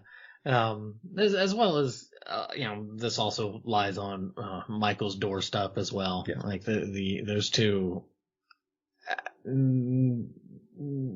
it's incumbent on them to keep that train going well, instead of, oh, my golly, Craig, you have the bluest eyes. I certainly love them. You're just wonderful. They do showcase his eyes at least once in this movie as being very They blue. do. And they are pretty wonderful. And they are lovely, beautiful blue eyes. But yeah. Point aside. He got in shape for this too. Like, for whatever age he was, like, he still looked pretty great. Mm-hmm. But, like, yeah, this is the cacophonous mess of all the stuff that's been going on for 15 years. Well, yeah. Was it 2006? Yeah, 2006. Yeah. So, a little bit more because of making it and everything. But 15 years. 15 years. And this is what they come up with. This is your crescendo. This is your creme de la creme. This is the piece de resistance, and this is what you give us. Makes me very mad. Well, I would still take this piece de resistance over the one that happened in Diamonds Are Forever, which led to a crotch shot flip into an explosion. Yes, they did. They did fumble that up as well. I would take this 2 hours and 40 minutes over that 5 minutes or whatever that scene was, because at least I still found a lot of enjoyment in other pieces here. Hey, now you're laughing. That's enjoyment. You're laughing about how terrible it is. Yeah, you're laughing at terrible. Yeah, no, for sure. Well, it's just, yeah, it's the unevenness of the story. Even if the pacing is good, it's just like it's so diaphanous. There's just like nothing there. Except for Bond's world tour, like, goodbye everyone. And it just pissed me off more and more as this movie went on. Felix Leiter got so ruined. Mm-hmm. I was so mad. Mm-hmm. Maybe partially because, like, you had mentioned that he was in it and everything. I was like, oh, and you see him like, oh, hey. And then it's just kind of like, oh, he's dead. Unceremoniously, like, to some degree. Unceremoniously. By that stupid shithead. Oh. I mean, which is fine, like, in the sense of, okay, yeah, the jerk gets one over on him. Because, because he's a part of the payroll. He's on the payroll of the bad guys. Right. Okay, that's. But even Bond has said early on, right? He's like, he smiles too much, like implying that he knows there's something up with him. Right, there's something off when they're in the bar there. Yeah. Right. Yeah, it's kind of silly that because Felix, he's rusty, he doesn't. That Felix doesn't even clue in. This is a bit weird. But Felix is really unfortunate because we both talked about, like, that we really enjoy the Jeffrey Wright. Jeffrey Wright does a really good job. Yeah, like he's given so little bits in all. This is, what you say, this is the most he's on screen? I think so. Of all the 5 movies? I think so, right? I believe it is. Maybe. I would say, Yeah, I believe it is. And so, like, his emotional connections with Bond, again, this goes back from my point that I felt the, I know what you mean by, like, the world tour, like, yeah, like sending everybody off, but they have good chemistry together, right? And they have good dialogue, and again, I know you don't really like the callbacks, but that callback with them at the bar, I think, is supposed to be kind of similar to what happens in Quantum, right? When they're having a beer there. Right.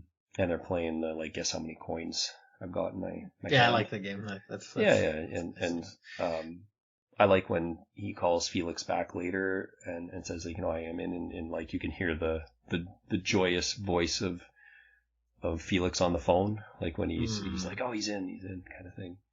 Right. And I do see what they try to do, and it probably upset you even more, was the parallel of how he dies is supposed to look almost exactly the same as how Vesper dies. Like, they tried to play that card again, kind of thing. Yeah, it's push. Like, there's just a lot of death, right? And this goes back to a point we were very aware. It's no shock that Felix dies. It's no shock that Blofeld dies. It's almost no shock at all that Bond dies, because is there anybody in these movies who don't die? Other than, like, a few of those secondary characters. There are none.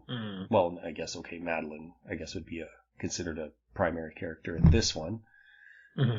She's really like the only sole survivor, really, compared to all the other characters. They just let. Does anyone die in Spectre? Am I drawing a blank? Somebody die in Spectre? Is there not a major like Bond ally or something that dies in Spectre? Oh, I guess Mr. White dies. Mr. White would be the biggest. Well, death. but he's not a. Yeah. No, but I guess he would probably be the biggest death in the movie. No. He's not necessarily an ally, but he's a reoccurring character at least. Right? Because you have Vesper's death in Casino, then you have Mathis's death in Quantum, then you have M's death in Skyfall. So like every movie's trying to kill off like at least some sort of reoccurring or at least marginally important character or ally to Bond that keeps kind of quote unquote breaking him further, like emotionally or whatnot. Right. Until, he reaches his demise by the end. Right. And it's just, it's not necessary to basically have everybody die. All this stuff. It just sucks the joy out of some of the film, right? And I think, just going back to people not going to the theater, a lot of people under a lot of emotional stress for the past 2.5+ years, whatever. This movie really, like, it's not a, like, you walk out not a tonally good it's one. not a Rocky 4 or something, right? You're not singing Hearts on Fire. You're walking out of this and you're feeling even more miserable.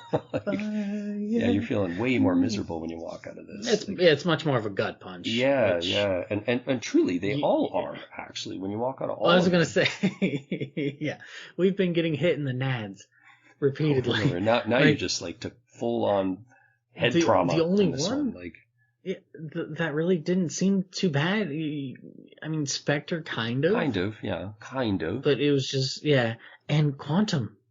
Kind of, yeah. Because he kind of gets his revenge, right? Yeah. But then ultimately the closure for Bond doesn't still happen, right? Like he spins his wheels. Yeah. He tries to let go of that, but it's still not. Actually, it would have been interesting to see if that character, what was that? It was the Albanian, the guy, his spy, like he was a spy. His whole job was just to seduce women, right? To get secrets from other intelligence agencies. Yeah, he wasn't good enough to get on the world tour. Yeah, that would have been interesting if he somehow, because he seemed like he could have been an interesting character to slip into the Spectre film somehow, right? Like they had broken him out, or they had to poison him in prison as well because he was leaking secrets. So something, right? They could have done something with him. But no. Dr. No. Dr. No. Well, and thankfully Safin didn't turn out to be Dr. No. There was a whole bunch of theories. People were like, oh, well, it's just going to be Dr. No. And then probably seeing those spots at the beginning, people were like, oh, it really is Dr. No, because they're, reusing the Dr. No sequence. I mean, he kind of has that sort of, I don't know how to put it, that muted demeanor. Mm-hmm. Kind of. But I mean, we mentioned that before with a lot of the other movies, that's a fairly common thing. Mm-hmm. His name, Lucifer, really? Really? Is saffron a plant? Is it a kind of plant? I know there's saffron. But I don't know if saffron is or not. Well, just because his whole, a bit of his backstory, his dad being a botanist or whatever. Yeah. Yeah. Which is like like his backstory and stuff's fine. Yeah. Like the whole him saving Madeline thing really didn't make sense. No. And then he's like, well, killing's one thing, but saving her life ties them together. And it's just like, what are you what? Mm-hmm. What? Yeah, like, it's weird. How does he survive that? When he gets shot? Yeah. The only thing I can think of is he's got, because I mean, they do show a little bit of blood, but if he had a bulletproof vest on or something, right? Because he doesn't get hit in the face, like it just hits his mask. Yeah, right. That's the only thing I can think of. Because there's also not a ton of blood. Like it just looks like it's a couple of smaller wounds. So, but right. I think that's, whatever, movies, right? For that piece, whatever. Movie magic. Kind of. But, Or that's a really puffy winter jack. Very thick. Right. Just his whole bit is the nanomachines thing's fine. Like everything around him's fine or good or interesting. Just him and what he's what's his name again? Rami Malek. Yeah. What Malik's given is just pitiful. Mm-hmm. It's not very good to go with there. Mm-hmm. Yeah, and like even the face-to-face with Bond before, right, when he's in that chamber, right? They're in that chamber where the guards are there and stuff, and it's like, oh, this is really drawn out. Like, this is just... And the dialogue in that section is not that exciting or appealing. Mm-hmm. And I guess they thought they were building tension, but you're almost bored by the third or fourth minute. You're just like, can we just move to the next minute? Yeah. Right? It's like, oh, he's got a secret trapdoor. It's like, oh, and for that moment, I'm like, oh, okay, cool. That's kind of like a classic Bond villain thing to do, right? Like, just slip away in a secret little door. Which, that's fine. And even when Bond kills those guards, that's like, oh, that's kind of a cool, like he does like that little roll and stuff. Yeah. There's a lot of like cool gunplay and stuff in this movie. Like there is some good action stuff. Like even when he's in the forest, right, and he's shooting the gun off to get their attention and stuff. Like it's not bad. Like it's really not. But so like the action is. Again, one thing back to the Craig thing is they've always done a pretty solid job on most of the action stuff. Outside of his fight with Safin, oh boy. Well, yeah, that's really bad. But I mean, I get that he gets shot. So yeah, well, even the fight with why am I continuing to the second henchman. Oh, Primo. Thank you. I'm always thinking Pinto. He certainly performed like a Pinto. Well. And it's just like he had a Pinto in his eye, right? I mean, I like the gag with really blow his mind. I know it's cheesy, but it's still kind of cheesy. It's kind of a good little line, right?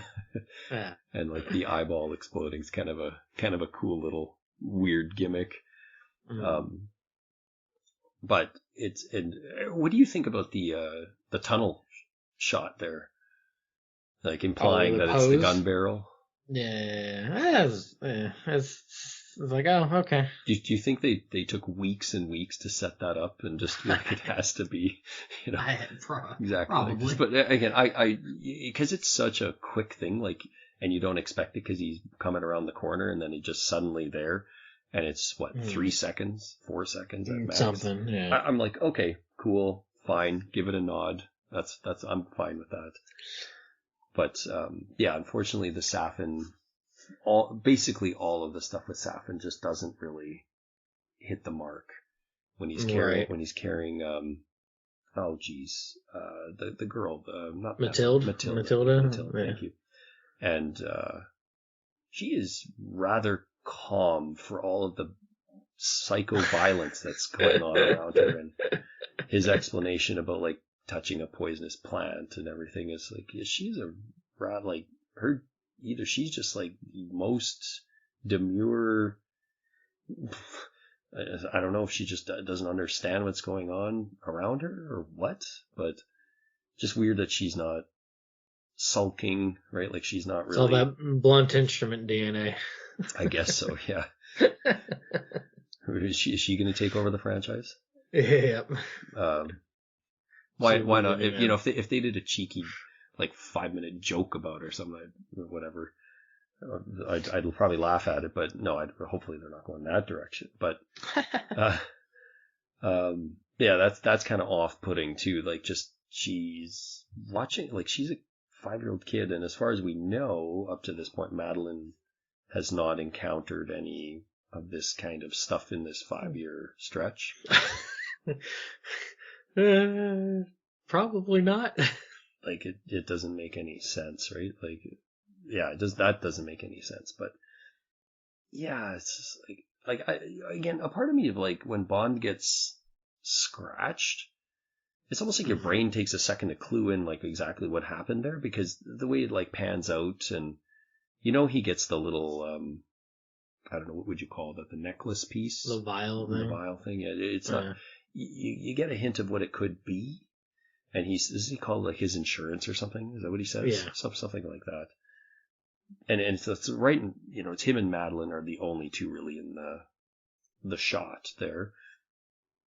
But I know the first time I watched it, I didn't really clue into like thinking like, okay, he put those nanobots in there based off of her DNA. It didn't clue into me at all. Like I didn't even think about it. I think I was just kind of trying to suss out everything else that's going on.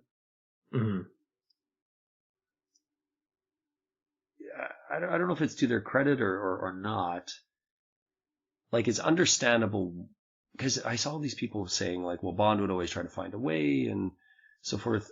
I don't know if I like the out they did there, but at least it wasn't just like, oh, he just lazy and gave up because of his injuries, which, didn't really imply they were super life-threatening injuries, like at least in that moment. But he's kind of giving up because even if he gets out, he's still screwed. So I was like, okay, right, I kind of see what they did there to be like, this isn't just he's giving up. It's like, nah, he's toast, like no matter what he does here. Like even if he gets out, he's toast. If he blows up, obviously he's really toast. But right. So it's like, okay. He wasn't about to drown. Like, yeah. Delete that missile. Yeah. Deflects it somehow. Just shoots it straight out of the sky. He gets hit with about like 5 missiles, is it? Something ridiculous. Well, more than that. I guess they explode before they strike or whatever. But so at least, if nothing else, like I get what they did there. Whether I think again, most people don't like the climactic piece there, but I'm glad it wasn't just like him running down a hallway like Sylvester Stallone, and everything's gonna explode, and he gets caught in an explosion or something like that. Like there was at least a bit of an emotional twist to be like, yeah, I can see why he knows he can't make it out, kind of thing. And getting out won't make a difference. It might even make things worse. Yeah, it's. But why didn't Nomi just stay? Well, that's what I was about to get to. Is like, why isn't your new 00 agent who's like kicking ass and all this stuff? Right. Why is she skedaddling off on the? And I get it. It's because it's a James Bond movie. Sure, James Bond. But in the same hand, it's like, why would she not kind of step in and be like? Because even remember, he's like, this is my, and then he doesn't actually say it. He like mouths it to the camera or whatever. But she's obviously aware that who these people are. Oh, right. Like that kind of like cheeky way of. Yeah. Well, because he's almost like, is this really real? Like, is this real? And I kind of like, it kind of made me smirk a little. It's like, okay, like I know people like, oh, Bond can't have a fan. That's fine. You can take that for what it is. And if you don't like this writing for this, it's fine. But it is what it is in the movie. Mm-hmm. So like, I kind of like that little tongue-in-cheek joke. Like even he can't believe it, right? Like I guess that's his fourth wall break almost, without right. being a fourth wall break. So, but yeah, like you would have figured she clued into that. And why would she send a father who's just, and like, maybe she doesn't know the whole context here that he just found it, but you're still sending a father of a 5-year-old to go, and again, like you said, it's Bond. So, the animalistic side of him of like, I have to kill this guy, otherwise he'll keep hunting us or whatever. I can't let him escape kind of thing. Okay, I get that piece, but had the Madeline piece been removed, 100% you're invested in this. Like, it's just like any other Bond movie. He's got to go take out the villain. Mm. Whereas here you're like, of all the other emotionally charged things you're trying to throw at me, it's very weird that he would volunteer himself, I guess, to go back in, for one, and two, for her not to volunteer herself rather than let him escape. But it would certainly Right. kill. Yeah, It would kill the path of the final 20 minutes of the movie. well, but if at least there was something, some sort of interaction that, like, was, hey, instead of her just going, okay, peace out. Yeah, he doesn't even say, like, take care of my family or anything, right? Like, there's no there's nothing. Yeah, it's really like Safin coming back and opening the things up when he was supposed to be like getting ready for this deal sort of thing. It's a mess. Right. It is such a mess. And it's like, yeah, just blow the thing to hell. Russia, Japan, States, they don't need answers. It's just awful. Like, and the death thing is it's so dumb. Like,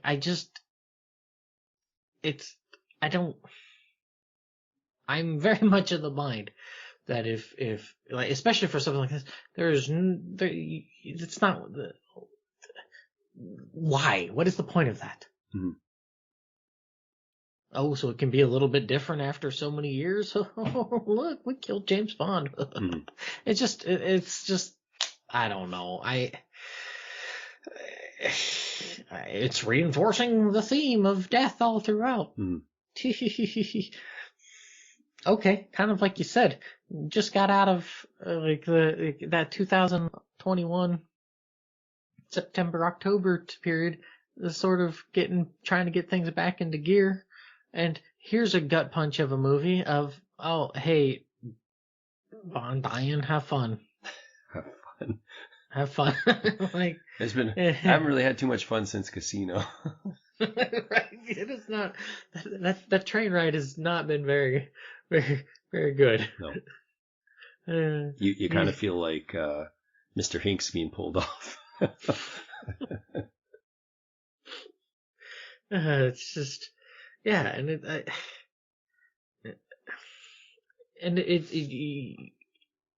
I get it. Oh, this is just kind of his mark on it with Bond and stuff, but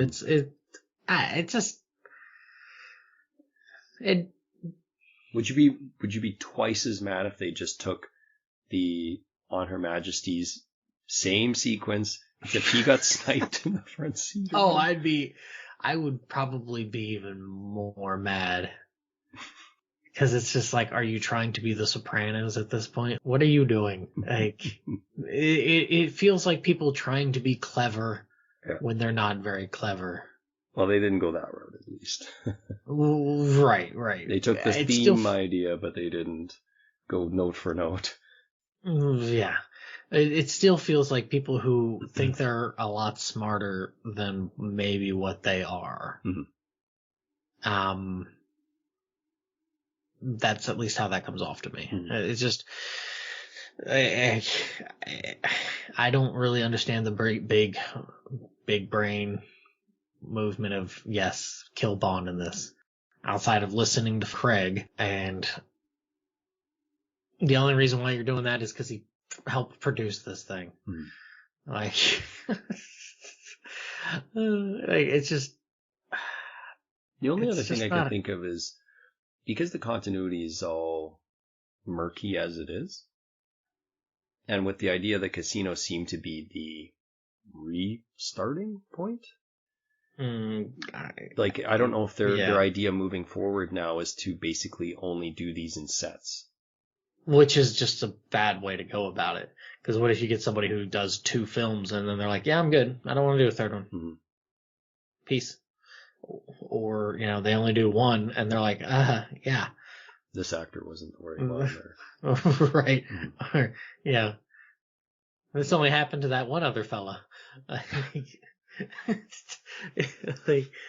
It's just... Can you imagine if they did that to break the fourth wall again? For the new actors? Like, this only happened to that one other fella. And they have to use the same uppercut, wild punching sound effects for that sequence. I almost wish Mr. Hinks just showed up in a boat and was just like, I'll do it. Like, you threw me off a train, but I'll do it. And then he goes up and turns off all the gears and everything, and deflects the missiles at the same time. Yeah, with some Soda Popinski. He gives freaking uppercuts. he does like some sort of what was his finishing move? The Batista bomb. He like grabs him and like throws him straight into the ocean. Or no, better yet, he'd hit the Japanese, Russian, and American ships and cause World War III. Because the British decided it didn't matter that they knew what was going on. Right. The whole thing of it, and didn't even really touch on it, that it's M's goof up. And it's, to me, I hated it because M's like, yeah, we were just doing it. We didn't know this was, like, come on. Yeah, that's kind of a plot point that happens in a lot of these movies now, right? We had this great intention of making this weapon that was going to protect everybody. Like, was that not in the Avengers too, right? When they built like the Ultron thing, and then there was I never saw it. Never watched it. Several movies where like one of the heroes has this idea that basically, the best defense is to be offensive and basically create weapons that are gonna take out the enemy before the enemy can do anything, and then it falls into the wrong hands, or which AI takes over or whatever, right? Like, right. But it's become too trendy to continue to do that. We can't see our enemies, so we just have to, like that's a trendy thing. Yeah, that was the thing. I was like, oh yeah, that seems like a smart path to go. Come on, like it felt like M reverted back to the M that they were, or like the Mallory that they were concerned about there in Skyfall. It's like he reverted back to that. Well, and the same thing kind of happened to Inspector though, right? Because they let that guy take over MI6 and MI5, was it? 5, yeah. And he kind of basically did the same thing. Same thing, and then it's like, hey, jerk, you were doing the same thing and keeping a secret from every background, which is essentially doing the same thing again. Yeah. So that's a fair point for sure. Just with nanobiology, woo, which makes sense. He does get one of the funnier lines in the movie though, when Bond says something like, "Oh, we worked on it from behind." He's like, "We," and then he just like, for because he realizes it's Q, and he drops the F-bomb. Yeah, so he does get one of the better reactions and lines in the movie. But did Judi Dench had a similar thing? Remember, she said something in one of the three that she was in, something to the effect of like, we can't see our enemies anymore. We don't know who our friend is and who our enemy is in the same room, and that gets rebranded here again. I was seeing that the word trust was like a big thing for the Judi Dench. Throughout every one she's in, she says the word trust constantly. Oh, I trust my man. I can't trust you, Bond. The trust is the most important thing in our business.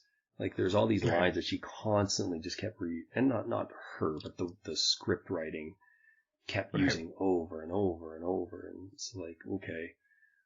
They will have to figure out something with the M character, because we basically get the same concept that M, disavows Bond every second movie, it feels like, if not every movie, because he's no longer useful and he's obsolete.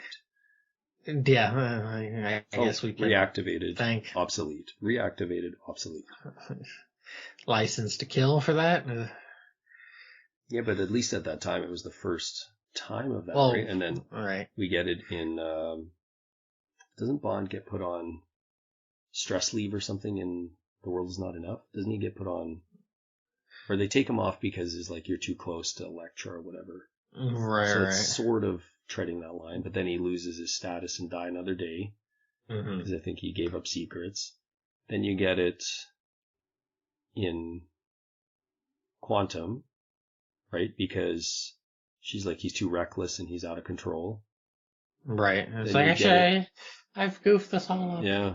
Does he get disavowed in Skyfall? I can't remember. Not really, I don't think so. But they go off grid still. Yeah, I mean, he kind of gets that because he's presumed dead. That's true. Actually, yeah. So That's true. yeah. So yeah, not by his actions necessarily does he get disavowed. Spectre? Well, and it kind of leans into that a little bit with Skyfall to some degree of the can Bond really be trusted? Right. He's got some very naughty friends and pseudo family members. But yeah, it would be nice to see a really Spectre would be the less of a case. Well, the problem is that they've really got to go into the whole, hey, let's hammer down some actual bad guys kind of thing. Let's stop. We can't trust. We don't know who our friends are. We don't know. And I think this is part of the problem. This is why, Spectre was the goof that it was. That's why, how is it that we have to go all the way back? Because even Quantum's wasn't really that impressionable. No. We've got to go all the way back to it. Yeah, it's just like Dominic Green. Yeah, Green's whatever. We got to go back to Casino Royale for baddies to really have a good impressionable bit there, and not simply just because of the actors involved. So you want to go to the good old days of Carl and Drax. Yes, that's who I was referring to. Yeah, yes. but they were the diabolical, typical, psychopathic world conqueror or whatever. Yes. But you're right, and I get this is sort of the world. How is Lashif the smallest piece of the pie? The smallest piece of the pie is still the most. Like, he stands taller than them all. Yeah. Yeah. They've done okay with henchmen. Anyways, we're getting almost into like review territory of everything at this point. Well, I mean, I think it's sort of fair to some degree. Yeah, I know that. But back to this movie specifically, I guess. Trying to think of some other quick things maybe to rattle off.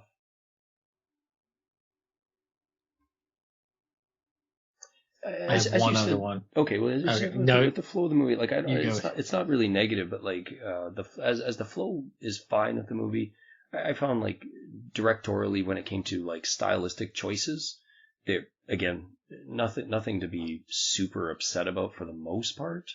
I mean, there's a bit of shifty camera in here. They've done an okay job of sticking away with that. That Batman trilogy there at the one point really kind of pushed Hollywood into that nonsensical, well, if you were in a real fight, you wouldn't see anything. It's like, we're watching a Hollywood movie.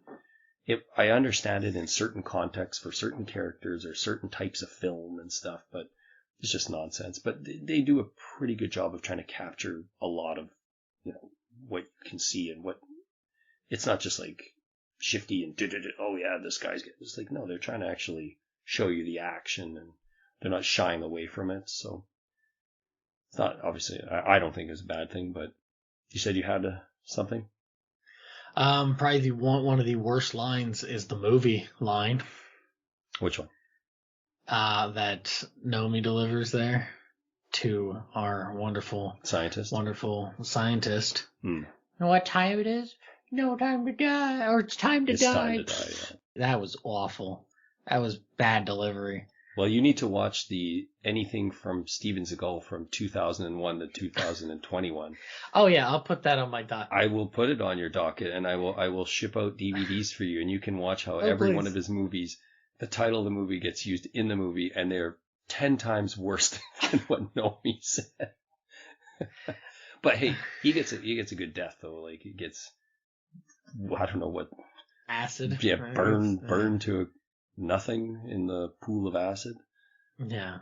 I like the kind of scope of the base thing is kind of a classic sort of Bond villain lair type thing.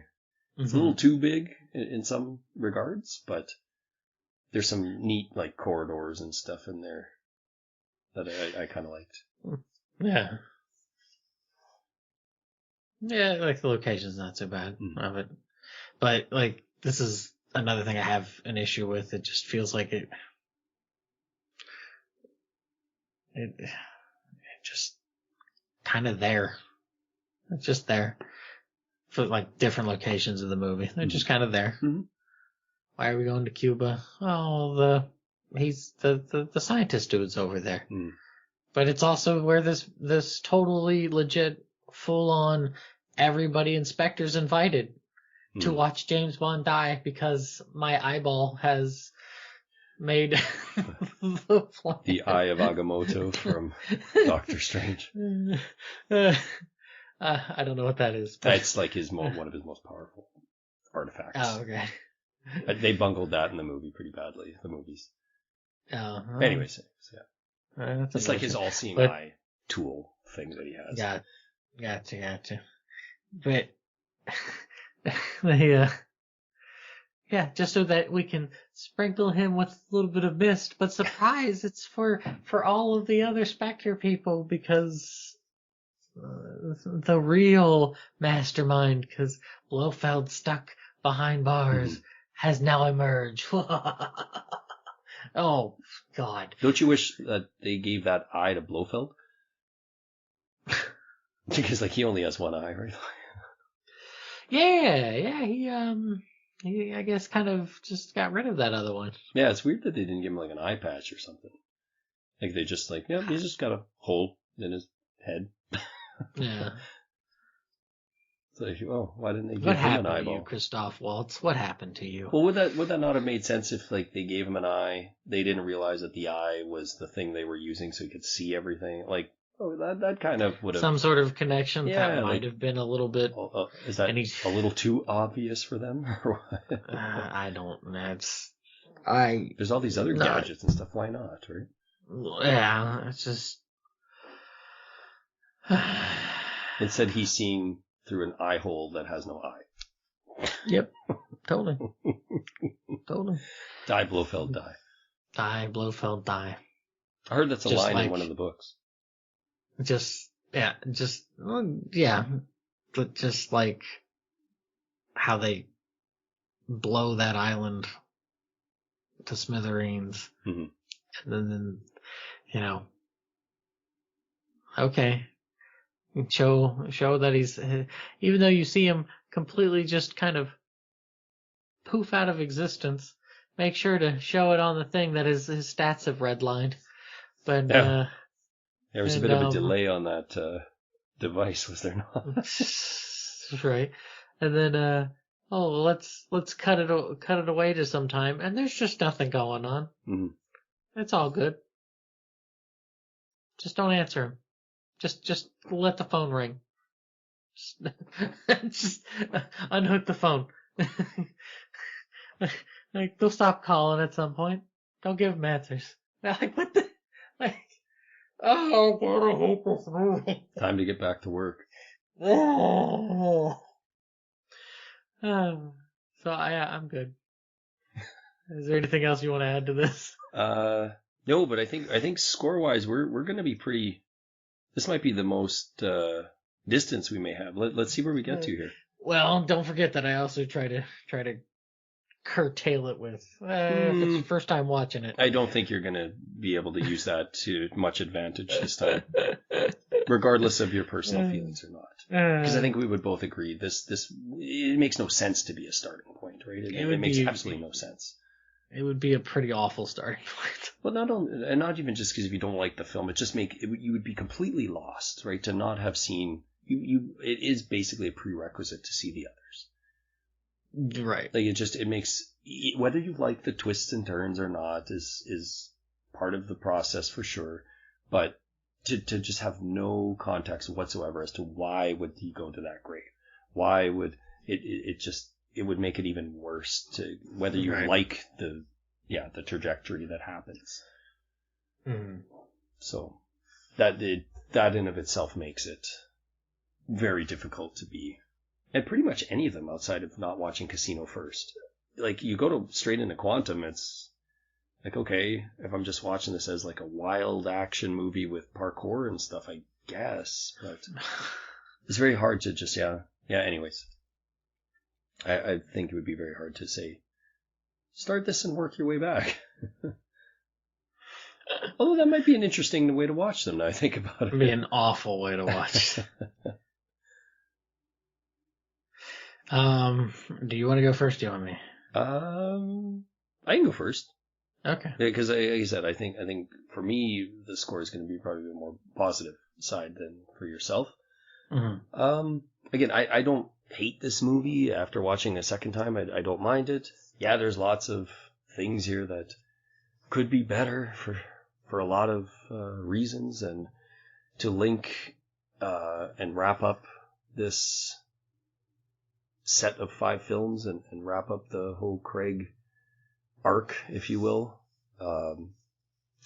And it's kind of unfortunate that they seemed a little too concerned about trying to tie everything with a perfect bow, which has never really been the case with the other Bond movies, but because of the way they set these all out, they were backed into a corner, more or less. They didn't really have a choice. They had to wrap things up. With all that said, I do like, as I said, the soundtrack here. I do find I don't mind the connection with Craig's Bond kind of wrapping up and making amends with certain characters and so forth. So I am going to say, this is just for me. I wouldn't, as we've already said, say this would be one you should ever start with. It would make no sense to offer this as a starting point. But just from an entertainment value and that sort of thing, this score is probably going to surprise you. But I still sit at a 4. Like, I don't know what it is about this movie. It's not perfect by any stretch. I still like it a lot more than the other Craig movies. And I can't explain why. I just can't. There's something about when I watched it this and the last time that I'm just like, okay, like they wrap this up. Curious to see what's the next idea that they're going to go for after this. So 4 for me. Okay. I was actually going to think that you were going to go with a 5. No, not quite that high. So, okay. But I'm going to go with a 2. Mm-hmm. I'm not dressing this up, and I think that's what they try to do, is dress up this pig of a movie. And like you said, they're trying too hard to put together something that they didn't have a good plan in place. And sometimes not having a plan, you can still get through stuff. But as we have seen with so many people, so many hands sneaking their way into those cookie jars, it mucks things up. There were no cookies left. There are no cookies left. There are just crumbs, and they were stale crumbs at that. And it's just, the only thing I enjoyed was just seeing James Bond will return at the end of it. I was like, okay. It's not the only thing I enjoyed, but it's just not a movie that I like. I hate the death thing. The death thing is just not an interesting move. People die. I get that. Okay. Like, it's, especially if you're trying to continue, it sets a bad precedent for it. Like, I just don't, it's just not a, like, look what happened with Game of Thrones. Game of Thrones are like, oh, people die in it. People die. Like, even people who were, like, seen as the main characters, they die. Like, look where that ended up going. I don't know Game of Thrones, so I'm not catching any of that reference. Sorry. The big point I do know that there's a bunch of people that died, but the big point is that more so than anything, it's that, like, the show creators had a good template to go with, and then once they did not have that template, things went a little sideways because they really didn't have a plan. They didn't have either because of time limits or whatnot. It just went sideways, and that's what I feel like has happened here, is that you have Barbara and Michael. you have two siblings who have helmed this thing, and for whatever reason, they don't have it in their heads to keep things tidy, keep things orderly, because that's what they want to go for in this. It's a lot easier to be a little bit messy when you're a little bit more loosey-goosey with stuff. But then when you're wanting to do this, let's tell this arc and stuff, well, that comes with other challenges, and I don't think that they were either careful enough with it or just aware of it. I have no idea. And this whole thing just befuddles me. Like,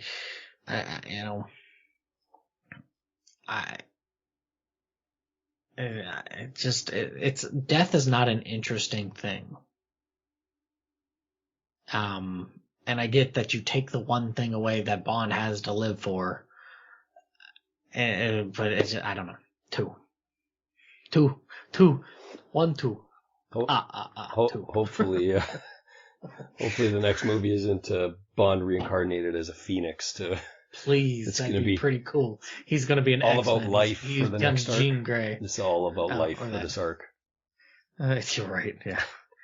I don't know, and that's the thing. The only thing I can think of would be to hammer down, think about how you want to go about doing it, because now you've gotten the Spectre thing back, and you peed that away pretty quickly.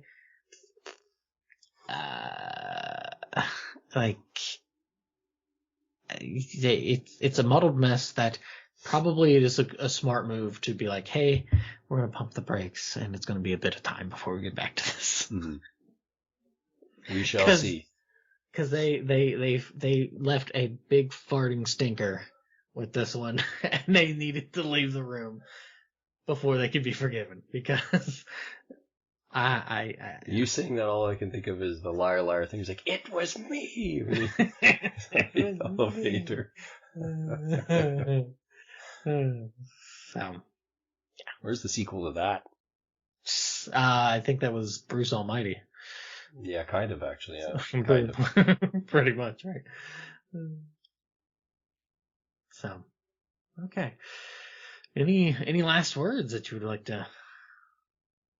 No, I don't think so. Like I said, it's nice to be at this ending point after going on this journey through 25 films and I don't know, at least over 100 hours when it comes to podcast recording, editing, film watching, note taking, all of that, which is pretty crazy. And a lot of time. We might have a little bit more to go here. Dun dun dun. Okay, yeah, for sure. I was taking notes for a while, and then I was like, you know what? I should be able to get through this without taking notes. Mm-hmm. Sometimes it worked, sometimes it didn't. Yep. But part of it's also because then half the time, if I try to write something down, I have to stop and like quote unquote rewind, because half the time it's hard for me to hear. So it's like, I'm just gonna like focus. It's better for me anyways. You gotta watch with those subs on. I do. Oh, okay. But if I'm writing something down, like you miss it. It just, yeah. I could miss it. It's just, and sometimes they're not. I mean, they're a bit better now, but some of those earlier ones, a little off on their word choices. Yeah. But, so, yeah, that is it. I don't have anything else to add for this movie, so goodbye. Goodbye forever. That's it. So, but if people like this movie, please regale me with why. I would like a 5 to 10 page dissertation, even though that's mildly short for a dissertation. That's quite short. But but if you can be succinct, then more power to you, because they certainly weren't for this film. Anyways, so yeah, from Sushi B, from myself, thank you for listening, and we will return.